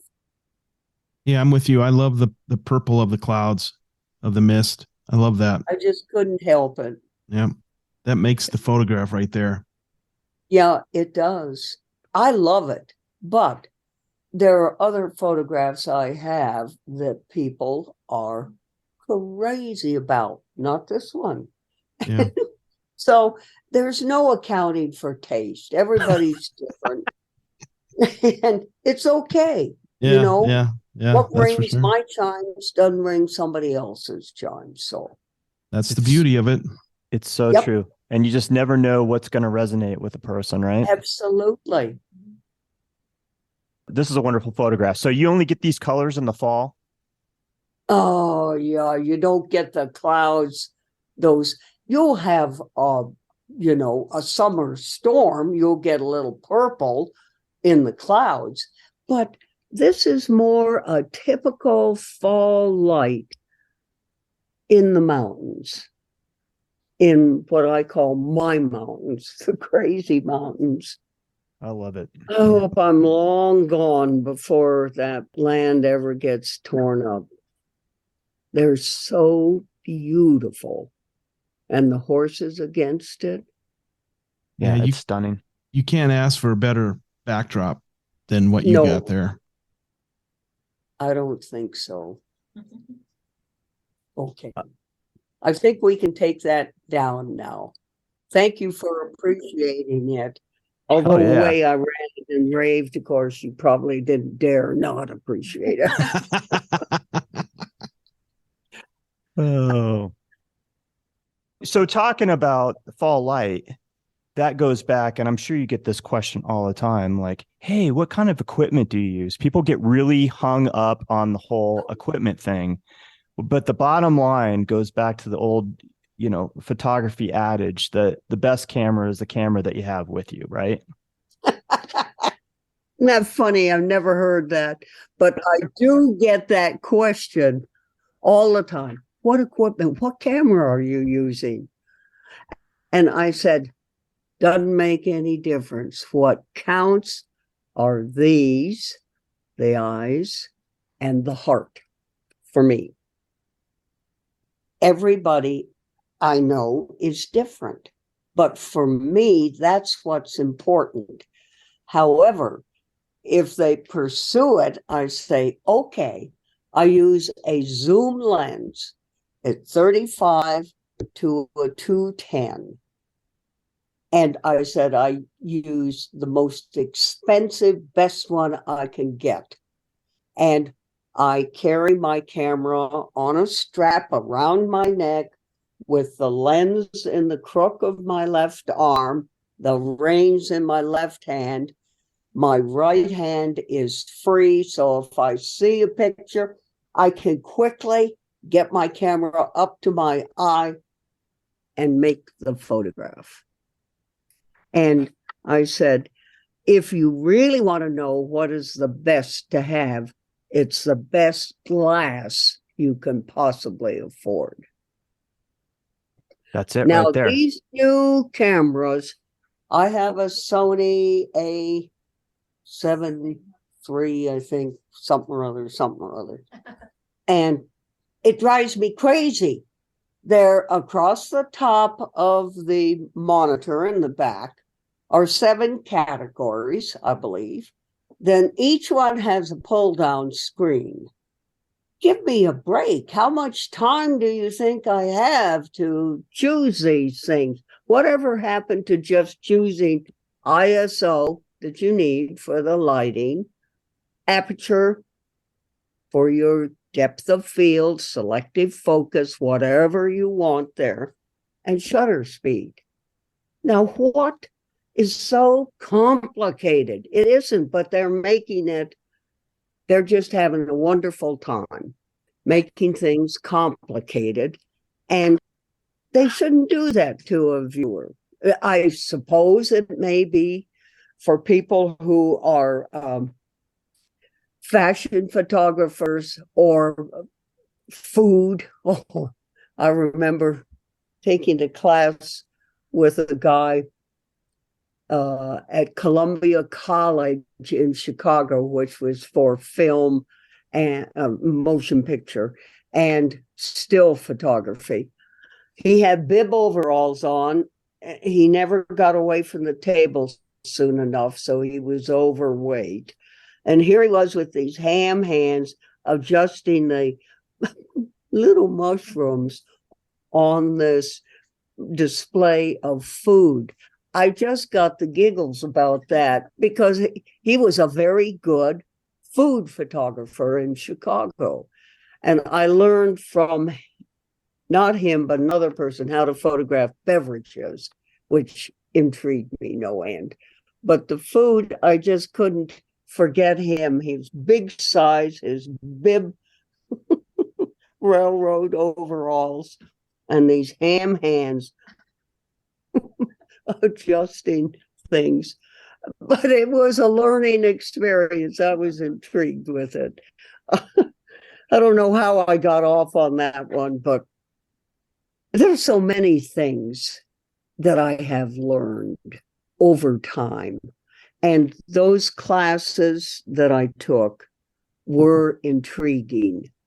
I never took a fashion one. I went in and spent time with a prominent fashion photographer in Chicago just to watch. But I knew I didn't want that. And I really didn't even want food photography or beverage photography. I didn't want that kind of photography. I wanted my own. I wanted it on the ranch. I wanted it of ranch life and ranch people. And I did a series on ranch women and then a book on ranch women. And my mother is the one who suggested it to me. I had finished a project photographing Johnny Jonkowski, who was 2-time world champion women's bull rider from Billings, Montana. And I sent it in to People magazine. I don't know whether I wasn't a good enough writer. They didn't want the story or the fact it was black and white or had too limited an audience or what it was. And I was grumping about it to my mother. And she said, "Why don't you photograph ranch women?" I was off and running. And so I did that. And now when they finish this documentary they're doing on me, my family's history, my photography, I should say, and my family's history in the settling of the West, then they want to do a documentary on my women ranchers. And that's what I really am looking forward to, because I think that's going to be my legacy. Nobody has done women ranchers. There's no photographer out there shooting who knows the life. And that's what resonates and I want to pull up some of these images of these women ranchers. That's what really resonates with me when I look at your photography. I was recently photographing a model home, and it was all staged, and there was a book that was on. It was a coffee table book, a photography book, and it was a gentleman from back east somewhere. I can't remember his name, but I picked it up to kind of, and I'd seen your photography before, and started thumbing through it, and I was just like, eh, it didn't do anything for me. And the reason why is that you could tell, I mean, it talked about this gentleman. You could tell that he was doing it because he was interested in it, but he didn't have the connection. And that connection to me is, no matter what you're doing, you have to have that kind of connection, I think. And that's what you have over anybody else that I've seen that does, tries to document, ranch life. You know what they say, photograph what you know best. And it's clear that I know that life, which I do. And that you're passionate about it. Oh, yes. I sense that when I look at a photograph of yours. Thank you. That's a very nice compliment. And that means a lot to me. After looking at that book, it made me think about your photography and what I'd seen at the, Coors Western art exhibit and sale, which is how I got exposed to your photography, and our good friend Rose Frederick, the curator of the Coors show. So every year, first and foremost, I want to know where the Barbara Van Cleve photographs are hanging, and I want to go there and check them out first thing when I walk into that gallery. Did you go the year I did? I have been in Santa Fe, and I've been invited to the ranch of Star York, and she had all kinds of activities, plus a nude woman on horseback in her studio. Well, later on, I found that she had taken her out into the woods, and I thought, darn it, I wanted to get that in the woods because I was going to do a Lady Godiva series. Well, what happened is that I was using my zoom lens because there were something like 30 photographers, I think, and Star had a small studio, and it was tight. So I did some pretty tight shots and nude of this woman because I was intrigued. And I thought, I don't like just plain old, nude photography. This was the one that got all the men at the Coors show. That one, and I think this other one that shows her nude, and then the leg. And the guys were all down there, and I came around the corner, and they said, well, Barb, what have you been doing? And I said, my goodness, I didn't know you fellas appreciated good horse flesh the way you do. And they loved it. But this one on the far end that I call the bathers, because we've got the woman swimming beside her horse. And yet, if you look at the rocks down here on the left, it appears to be a woman also, a head, breasts here, and then the rest of the body and the leg there. And so I thought, I'm going to call it the bathers and try and get people to look at the whole image. I love this photograph, the bathers. I do too. It's so romantic. Horse, she called him Left Hand. Left hand? Little Left Hand. Yeah, said, wouldn't you come up with a more romantic name? Oh, that is a beautiful photograph. Yeah, Thank that's a good you. one. Yeah. I love this whole series that you did, with the Lady Godiva series. I love this of the leg. I just think it's a beautiful leg. Yeah. That right there, Uh, or the one no, next it's to it? further there. This one. Yeah. I think this is so beautiful. And then you have just a suggestion here of that muscle on the horse's leg. Mm-hmm. Again, we're talking, shape and line and the contrast. Yeah. Right. Just beautiful, beautiful, Uh, beautiful. And I Yeah. didn't like clear cut, sharp lines in nudity. I don't do nude photography, but I did that particular day. And I used a fog filter because I just don't like clear, sharp lines with nudity. It's just, to me, it takes away from it. So I used the fog filter. The other day I was going to buy a new one. I couldn't buy one here in the state. Maybe I could get it at B&H back in New York, but I couldn't get it. I thought, what? I'm with you. I like this. I really like soft edges, especially Yes. like you said in nudity. Yeah. And I think people have a tendency to over sharpen too now. Oh, well, as I tell my workshop classes, less is more. Believe it. It's really true. Less is more. That's a good tip right there. Yeah, that's Some people don't get it though. No, that's for sure. Sometimes it takes a while for that, I think to sink in for some people, Yes. I do believe that. And these women rancher photographs are just, this one, I love this. Barbed wire, 2D Mitchell fencing. Yep. This is in, let's see, well, where is it? Nevada, northern Nevada. And she's just putting this on so it keeps the wires apart by twisting this piece of thick wire. And she's a hand.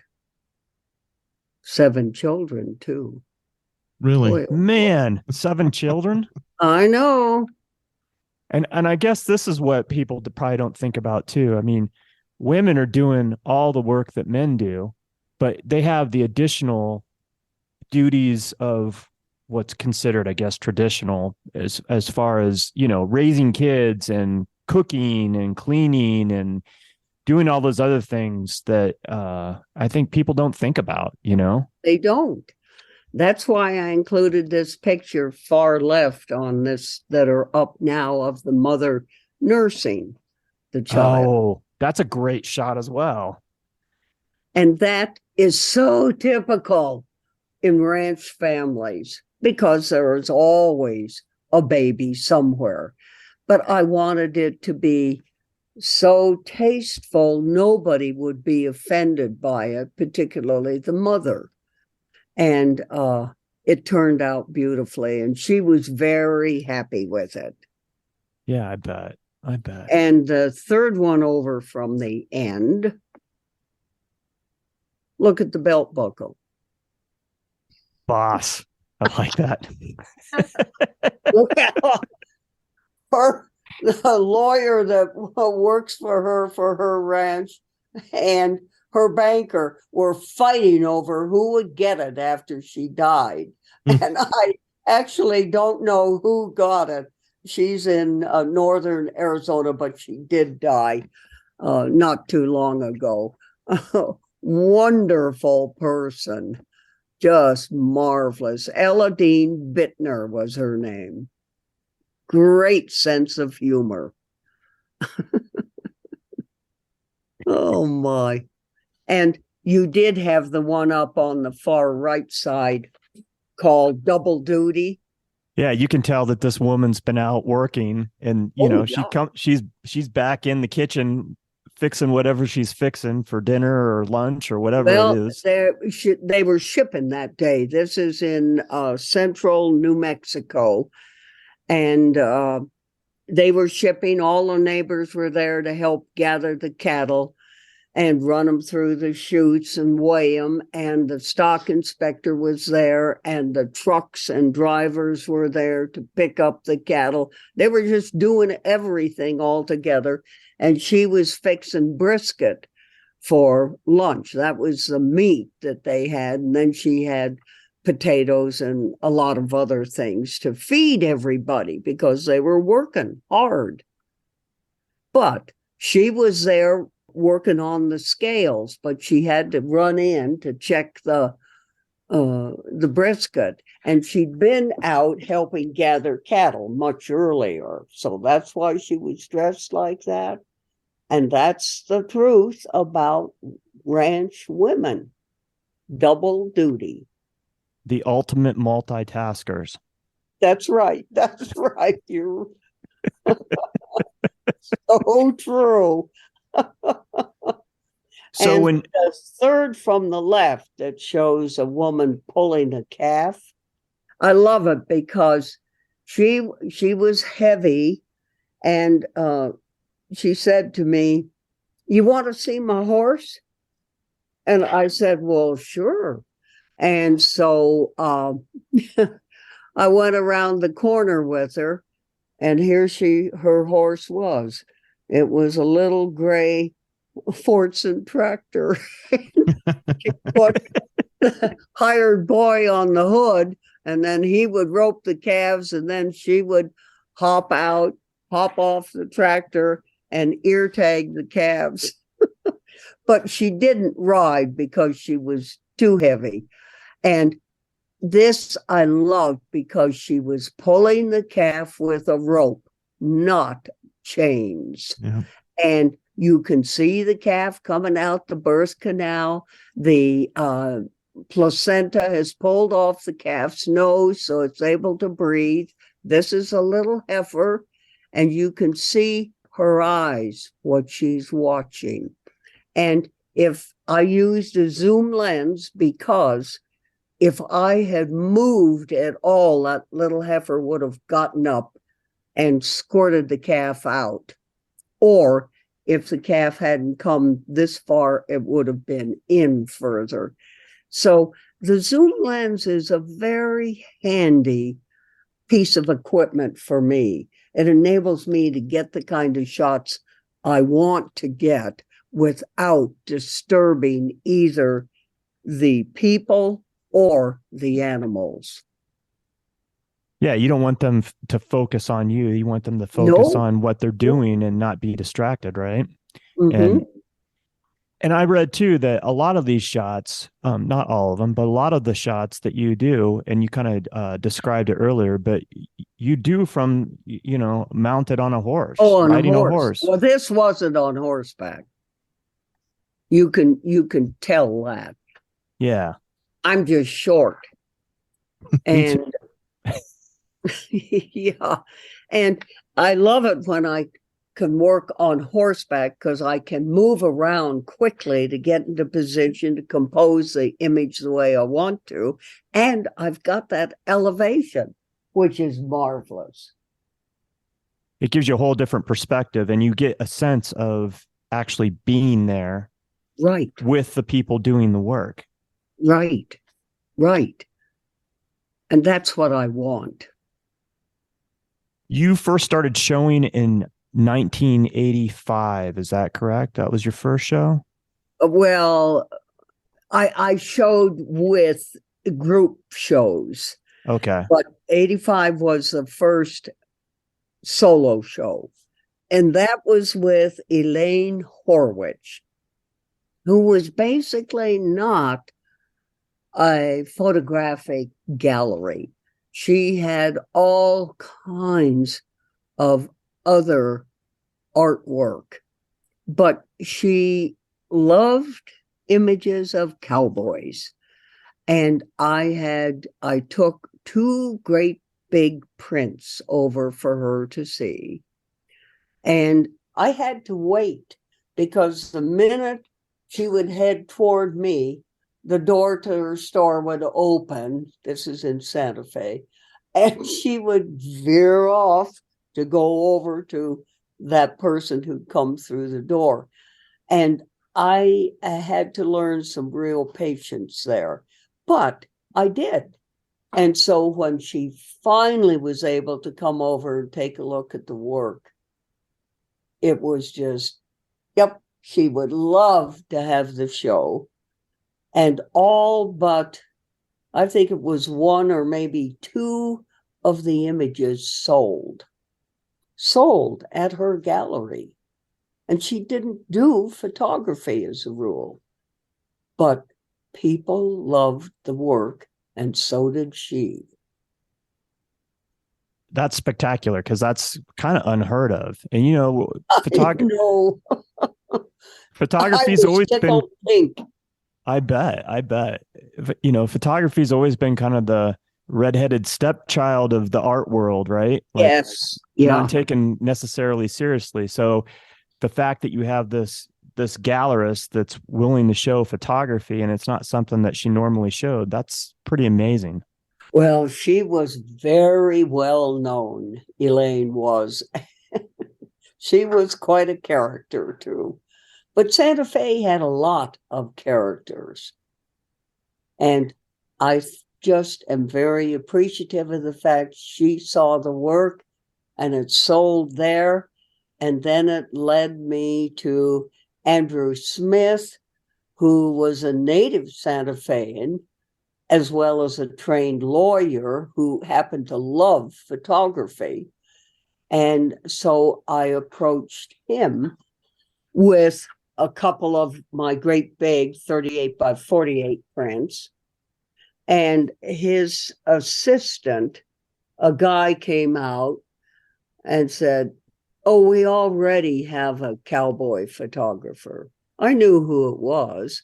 He shot not on horseback. He never shot on horseback because he was using a 4x5 or a 5x7 camera. And it was all tripod. And it looked like it, too, which was okay. That's what he wanted, and that worked for him, and that worked for his collectors. That's fine. But this guy wasn't going to have my work. So the next person who came out was this woman who also worked for Andy. And she said, "Oh, no, I think Andy needs to take a look at these pictures. Take a look at your work and let's see what he thinks." Well, I've always been so appreciative of her doing that because Andy loved him. I've been with Andrew Smith on a handshake, not a darn contract, and he was trained as a lawyer. And we've dealt on a handshake for 30 years. I just think it's wonderful because it's the old Western way. That's beautiful. Yeah. Where a handshake and your word means everything, right? Yes, absolutely. And it still works. And it looks to me like you have a number of galleries, like 5 or 6 galleries that represent your work now. Yes. Is that how you sell most of your art? Is through galleries? Yes. Yeah. Galleries sell the art. Museums give you the reputation. That's what I always heard. And I'm happy with that. I've got a lot of museums now who want shows with me, which is wonderful. Yeah. Any museum shows that you have coming up? Yes, of the Booth Museum of Western Art in Georgia, Cartersville, Georgia. They have primarily my women ranchers, and they're doing a show of that work, and they're flying me out there to talk about it in mid-April. Then the Yellowstone Art Museum here in Billings is doing a show, and I think the date is also going to be in April. Yeah. And then the Museum of the Rockies in Bozeman, which has given me, it's a big museum, and I'm so honored. They have already done 2 shows of my work over the years, and they want to do another one, but we haven't pinned down the date yet because I got to have enough time to print this work and get it framed, because it has to be framed for museum shows. And they usually don't sell from museum shows. That's done at galleries. At least that's my understanding. You print pretty large. A lot of these prints are huge. Do you do your own printing these days digitally? I've got a nice big printer right here in the studio. What's the width on that, Sarah? This one's 44 inches. It's the Epson P9570. Nice.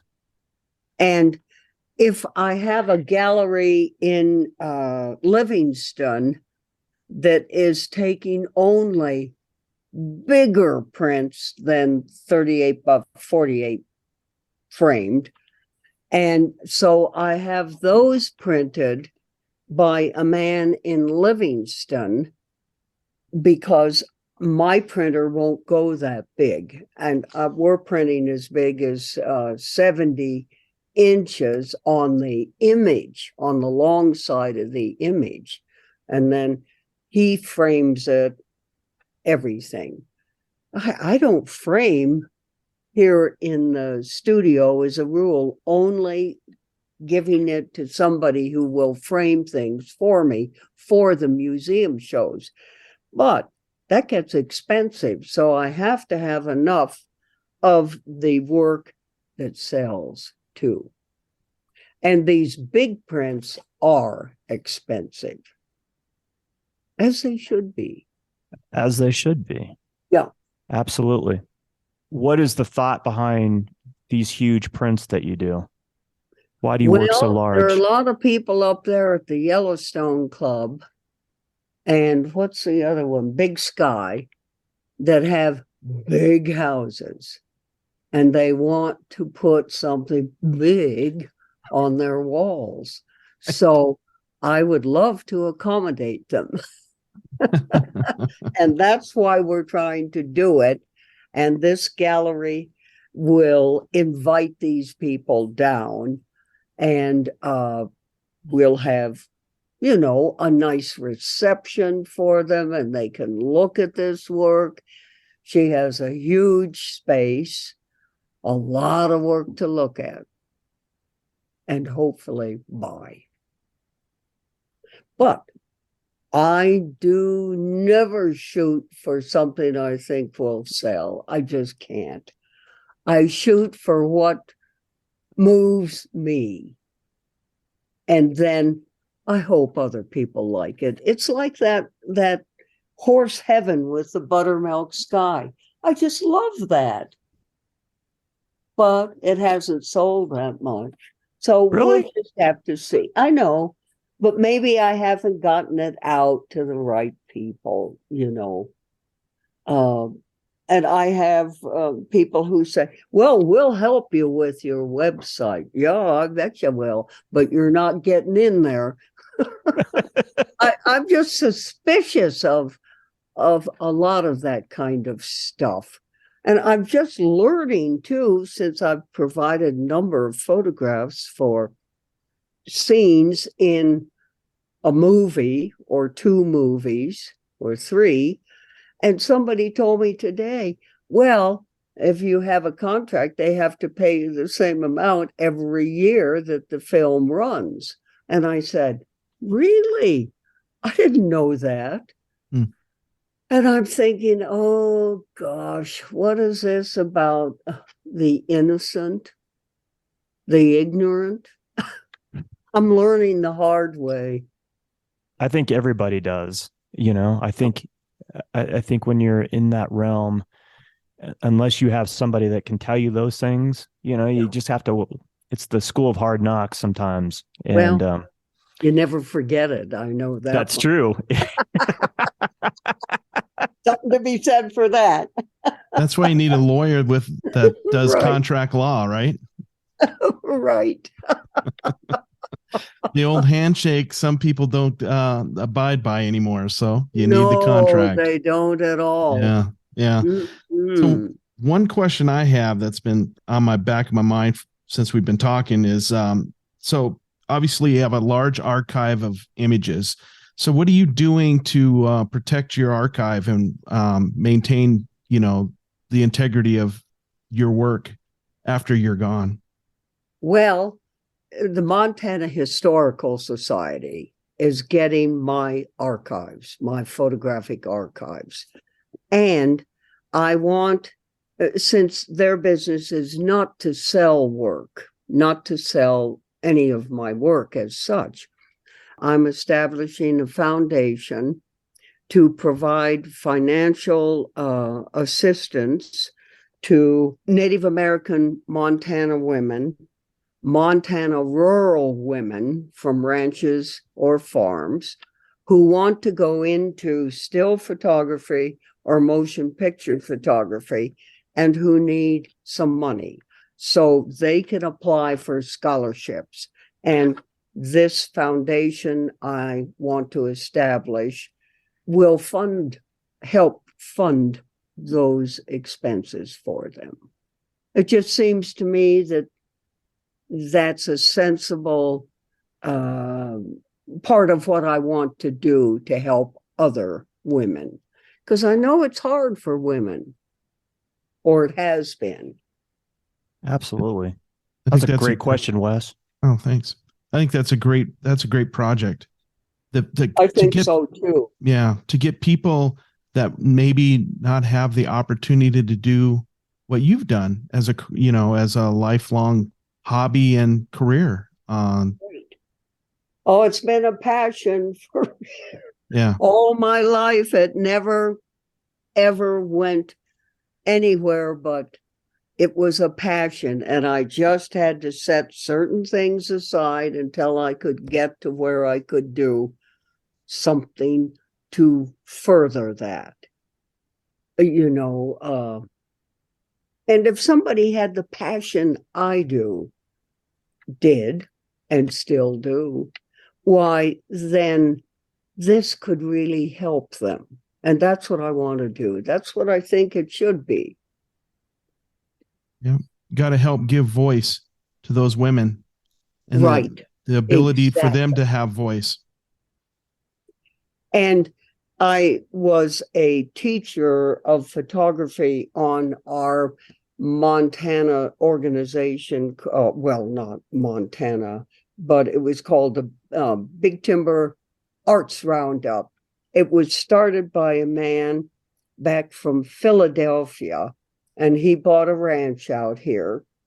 And he had more buildings, more houses added to it. And he decided to bring out, I think it was 15 students from private schools back in the Philadelphia area, plus 15 students from public schools in the Philadelphia area, flew them out here, set them up at his ranch, and then matched it with 30 students from Sweetgrass County, and then we had to expand it to other counties. And these students would work together. They would study with Shakespeare in the Parks, people who would teach acting. Then there was traditional art, painting, drawing. Then there was sculpting. Then there was don't think they had music, short story, poetry, photography. And they asked me to participate. And I said, yes. Much as I did not like high school students in a traditional setting of courses that they had to take, this was something students signed up for. And therefore, they wanted it. And let me tell you what a difference it made. I thought one year that because I wasn't wearing my hat, I'm under the illusion that my Western hat makes me appear taller. It's an illusion, though. But the hat covered my white hair. And I thought, oh gosh, they're going to think I'm just an old person. And so we went out. There was not a pickup, but a flatbed, and all the students were on the flatbed, two of them, two flatbeds. And all these black Angus heifers barreled away from us. And they said, oh, we can't photograph them. And I said, just sit tight. Don't talk. Don't move. Don't fool around. I said, I'll bring those heifers back for you, and you can photograph them right from where you are. Then we'll see if you can't get down on your stomachs, and they'll be just driven crazy with curiosity, going to have to come up and see you. So I got down on my hands and knees and crawled out there. Those heifers couldn't stand it. They had to come see. And of course, the kids just loved it. There she was, crawling along on her hands and knees. And I thought, well, I made points there. So much for anything called age. Forget it. But I got the idea of including Native American students because we had pulled in several of them in signing up for the Big Timber Arts Roundup, which was 4 or 5 days long. And some of those kids were really talented, not so much in photography, but in writing, in poetry, in short story. And I thought, we've got to keep that going because that's going to help them get free of the reservation negativity, and they can develop the best about themselves. And that's a part of what this workshop was all about. Yeah. And I think it worked, but he tried to change it to get it up to Big Sky and get people to support it. But I think because they're not year-round residents, it just didn't work. Mm.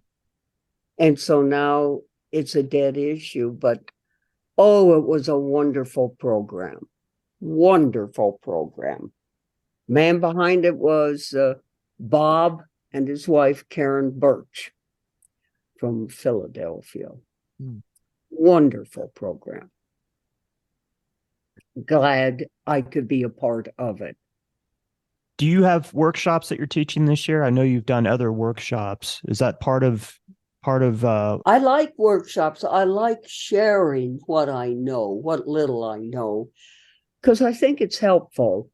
And also because I can encourage somebody who is either tentative about their desires to be a photographer or an artist of some sort, because it doesn't mean that they just have to go into photography. It just means they have to be creative. And I think that's really important. So I do teach workshops, not a lot of workshops. I teach some workshops over at the Paws Up Resort outside of Greeno, Montana. That's a pretty wonderful place to teach workshops. And I really enjoy it. But this year with the documentary, and then following that documentary will be the one on women ranchers, I'm not sure I'm going to have a lot of time to teach workshops because I have to spend some time getting new images. I want to. Yeah. Getting snow and getting wonderful things here in terms of blowing snow and things that can be exciting in terms of imagery. Spend a moment and talk about this documentary and how that all came about.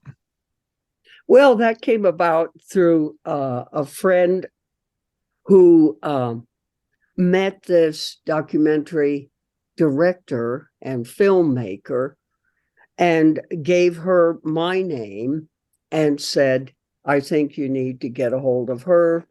She has quite a varied life and it might make a very good documentary. So this woman and I met her. She came to the studio. We worked at the computers a little bit, and I discovered she swears at her computer just as I swear at mine, because these people who have to make upgrades, big deal, upgrades, change the size of the font, change the color. Give me a break. If you're going to do an upgrade, do something substantial. And at any rate, we became friends, and she wanted to do a documentary of my photography and my family's history in the settling of the Montana Territory. So that's what we're working on now. And we've got the shooting is primarily done. If you go to BVC, my initials, Barbara Van Cleve, BVCAmericanWest.com, that will take you to a page where you can see a 4-minute teaser film, sizzle film, and then you can see at least 6 short clips from what has been shot. I know she was downloading 3 more from recent shooting, so there should be a total of 9 on there, and that could interest people. In the meantime, I'm trying to raise some more money because, and she is too, because we need to have, now we're into the expensive business of editors, professional editor, professional music sound person, and professional colorist. And those people all come basically from Hollywood, and they're expensive. So we have to raise the money. And I'm trying to help. That's awesome that they're doing a documentary on you and the history of your family. And I went to the website and checked it out and watched all the trailer, and all the clips and stuff. And I can't wait to see it. It's going to be about 90 minutes. Is that what I understand? Yes, yeah, that's what she wants.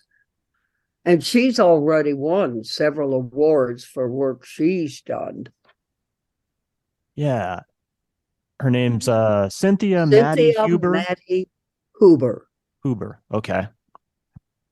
Maddie Films. And so if you go to Barbara's webpage or go to this other page that she just mentioned, there's a place where you can actually help donate, help fund this documentary. And so after she gets this one done, then she's going to start on another one? The Women Ranchers. And I think that will be, when people see how good this first one is, I think they'll really support this on Women Ranchers. At least I hope so. I think they will. I think it's intriguing, and I think that'd be wonderful to see.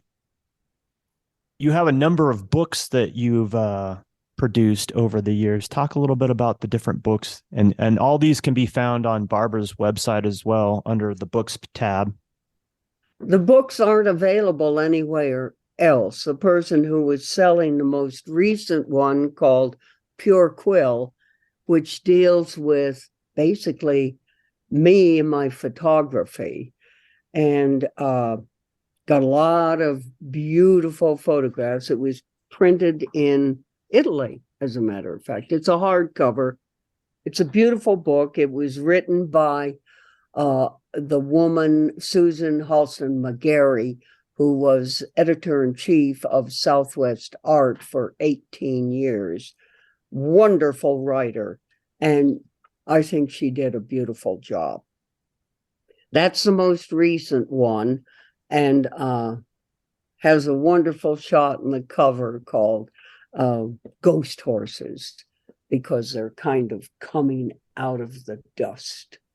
Titles are very important to me. Don't want to give away everything in a title, but you want to stimulate people's curiosity. And then the next one is Hard Twist, which deals with women ranchers. I should explain those titles. Pure Quill, that means the real deal, totally authentic.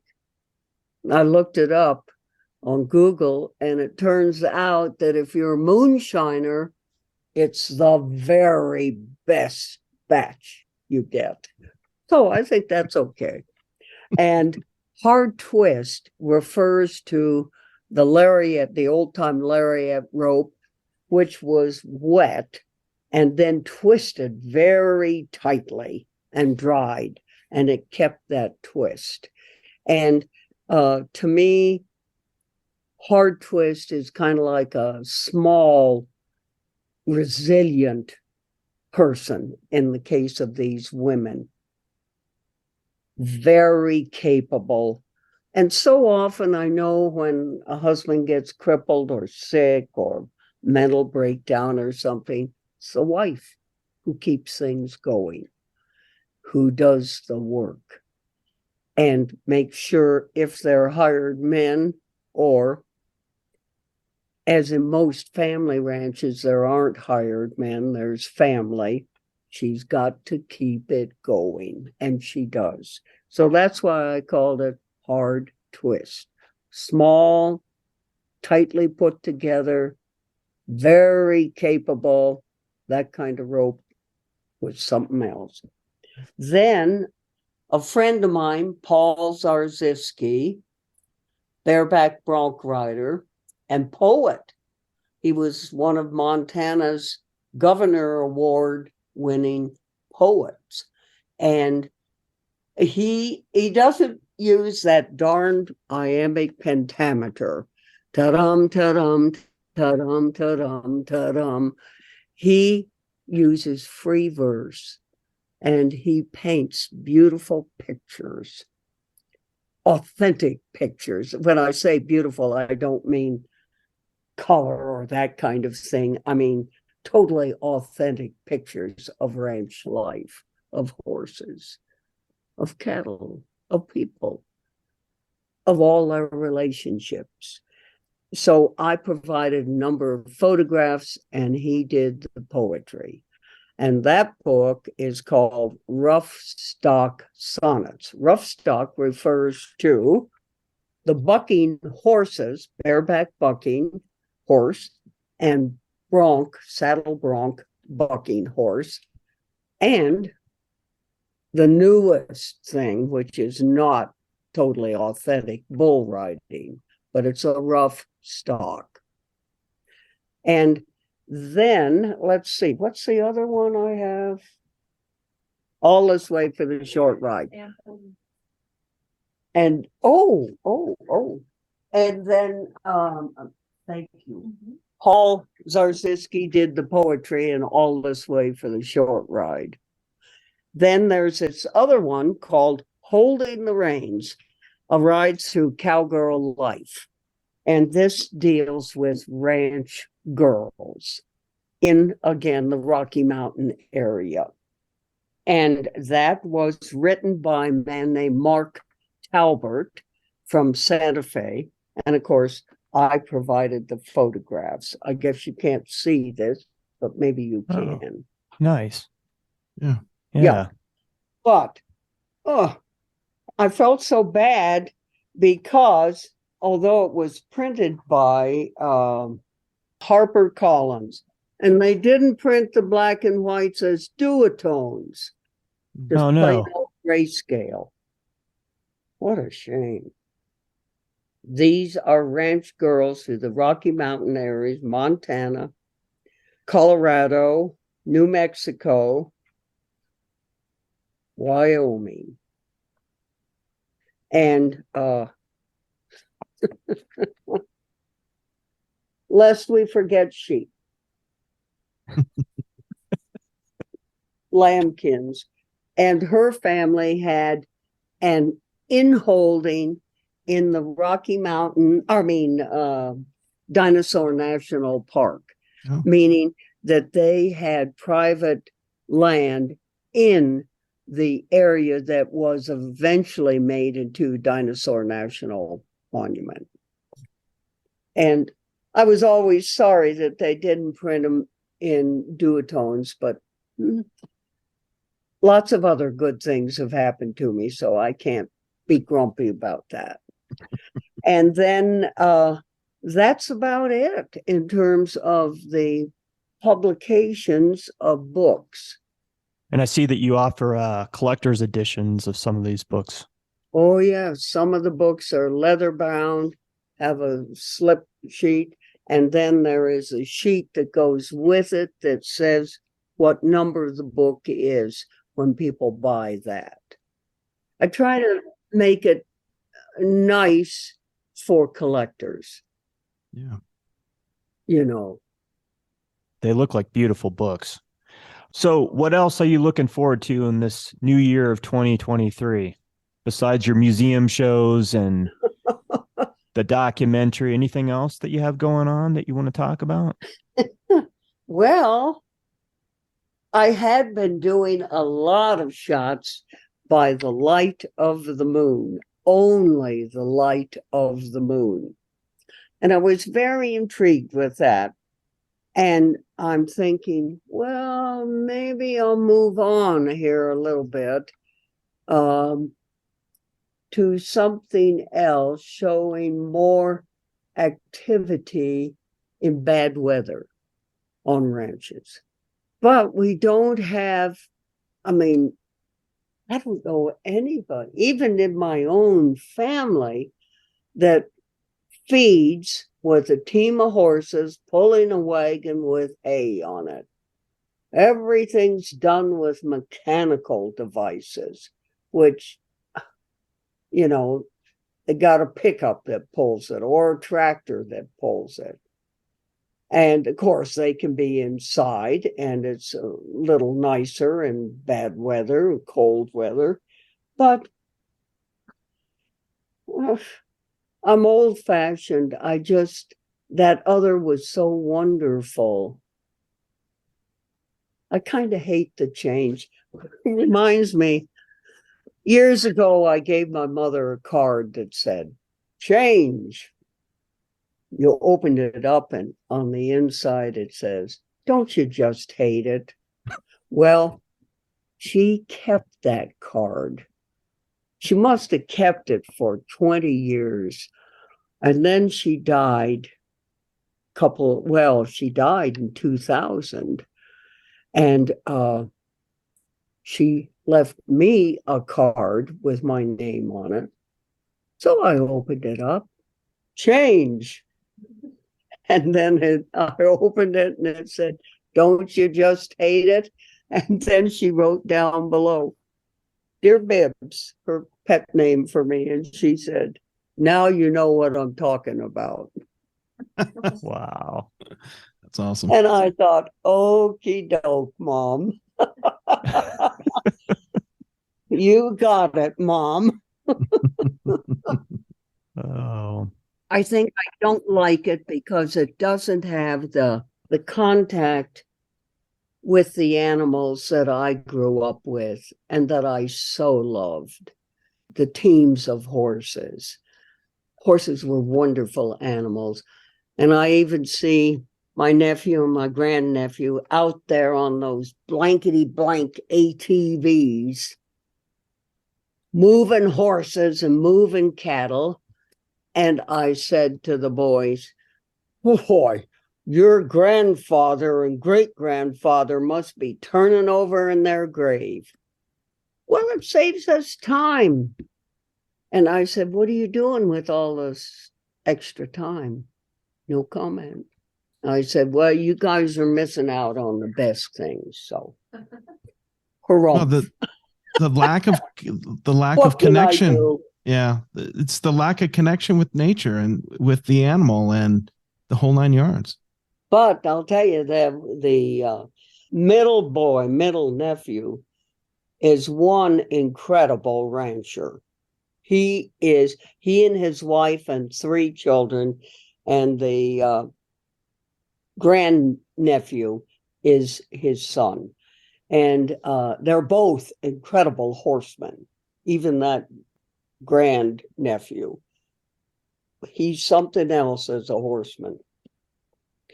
And I think, well, things are changing from my point of view, but maybe they will move back a little bit to more involvement with the horses, I hope.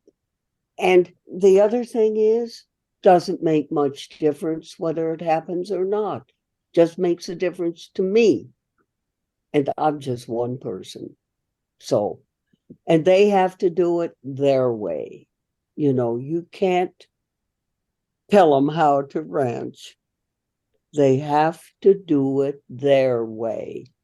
And I know this nephew is so good. He knows every weed on the place. He knows what every kind of grass is. He's an incredible rancher. And he and his family are out there working and hustling all the time. I'm proud of them, even if it is different. What do you think is the thing that people don't get about ranch life? Work. They don't get it, that it's work. I remember a guest at the guest ranch part of our operation. A woman said to my mother one day, mother was speechless when she heard this. The woman said, "Oh, Barbara, this must be such a wonderful life. You have the cows, you turn the bulls into the cows, and then after a while, you take the bulls out, then the cows have the calves, and then you sell the calves, and you have the money." And my mother just was speechless because this woman had no idea of the amount of work. Fences to be kept up, cattle to be fed, cattle to be doctored, branded, all of that activity. You had to put up hay to feed them in the winter. You had to put up oats or have to raise oats and thrash them in order to feed your horses. There's so much work. Fences alone are an incredible thing. But my nephew, he's got his cattle trained, a lot of cattle, and he's got them trained to electric fences. One strand with a lot of juice running through it. Old cow come up who's standing on a wet piece of ground with a wet nose and touches it. Boy, she'll never do it again. She won't even get close to that fence again. So, he's got them trained. It works the way it should, I guess. It's just, I'm talking about it from my vantage point and looking back. And of course, I can be critical, but I am very proud of how they are doing the ranching and how they want to continue it as a family endeavor. And of course, I think people will be eating beef, even though you've got grasses that can be processed, I guess. So they supposedly taste like beef. I don't think so, really. But I think people have to be a little more reasonable about their beef. I don't think you need your beef fattened so it's just dripping with fat when you take it off the grill or take it out of the oven, whatever you're doing to it, because that's not good for you, for your health. people are not working that hard anymore. Unless you're ranching. That's right. Ranching makes a difference, and people just don't know it. The chorus show, this last one, I saw a guy who came over, was looking at my work and talking about it. And he said, I've got a ranch. And I looked at him, short, little stocky, little pot, and his hands were soft. And I thought, mm-hmm.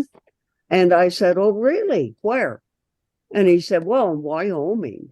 And I said, what's your background? And he said, well, I come from back east. And I said, do you come from a farm or a ranch back there? Oh, no, but I'll learn. And I said, well, I think it might be a lot easier for you if you'd hire somebody who knows ranching and who knows how to do it. I said, that can save you a lot of time and a lot of trouble. And he had a fedora hat on, and I was trying to be nice, but I still wanted to be relatively honest. Do you know what I mean? I wanted to be nice. I didn't want to break out into peals of laughter when he said, yeah, I'm a rancher. I know it's a romantic concept, I think. I think so many, probably men, but maybe women too, think of it as, well, you're strong, independent, a really good person, and there you are riding a fine horse off into a sunset in this wonderful ranch country, and your cattle are out there. And I think it's just got that kind of a aura about it, and people want it, except they don't know how much work it is. I heard about a man who really wanted to be a rancher, and he had a business, and a very good business. He sold that business, bought a ranch out here. I think it was either Park County or Sweetgrass County, and he went to work on it. He was determined to work on it. And after 2 years, he said to his wife, I can't do it. It's just, my body is just breaking down. I can't do it. So he sold it and I guess moved somewhere else. I didn't hear if he went back into business again, but I rather imagine he did to make a living. But he learned the hard way by actually doing the work himself. More power to him, because he was going to really see. So my hat's off to him. Yeah, he gave it a shot, right? Yeah, right. He did. He was honest. He was honest. And that counts for a lot in this world. It sure does. Honesty, integrity, your word, that handshake.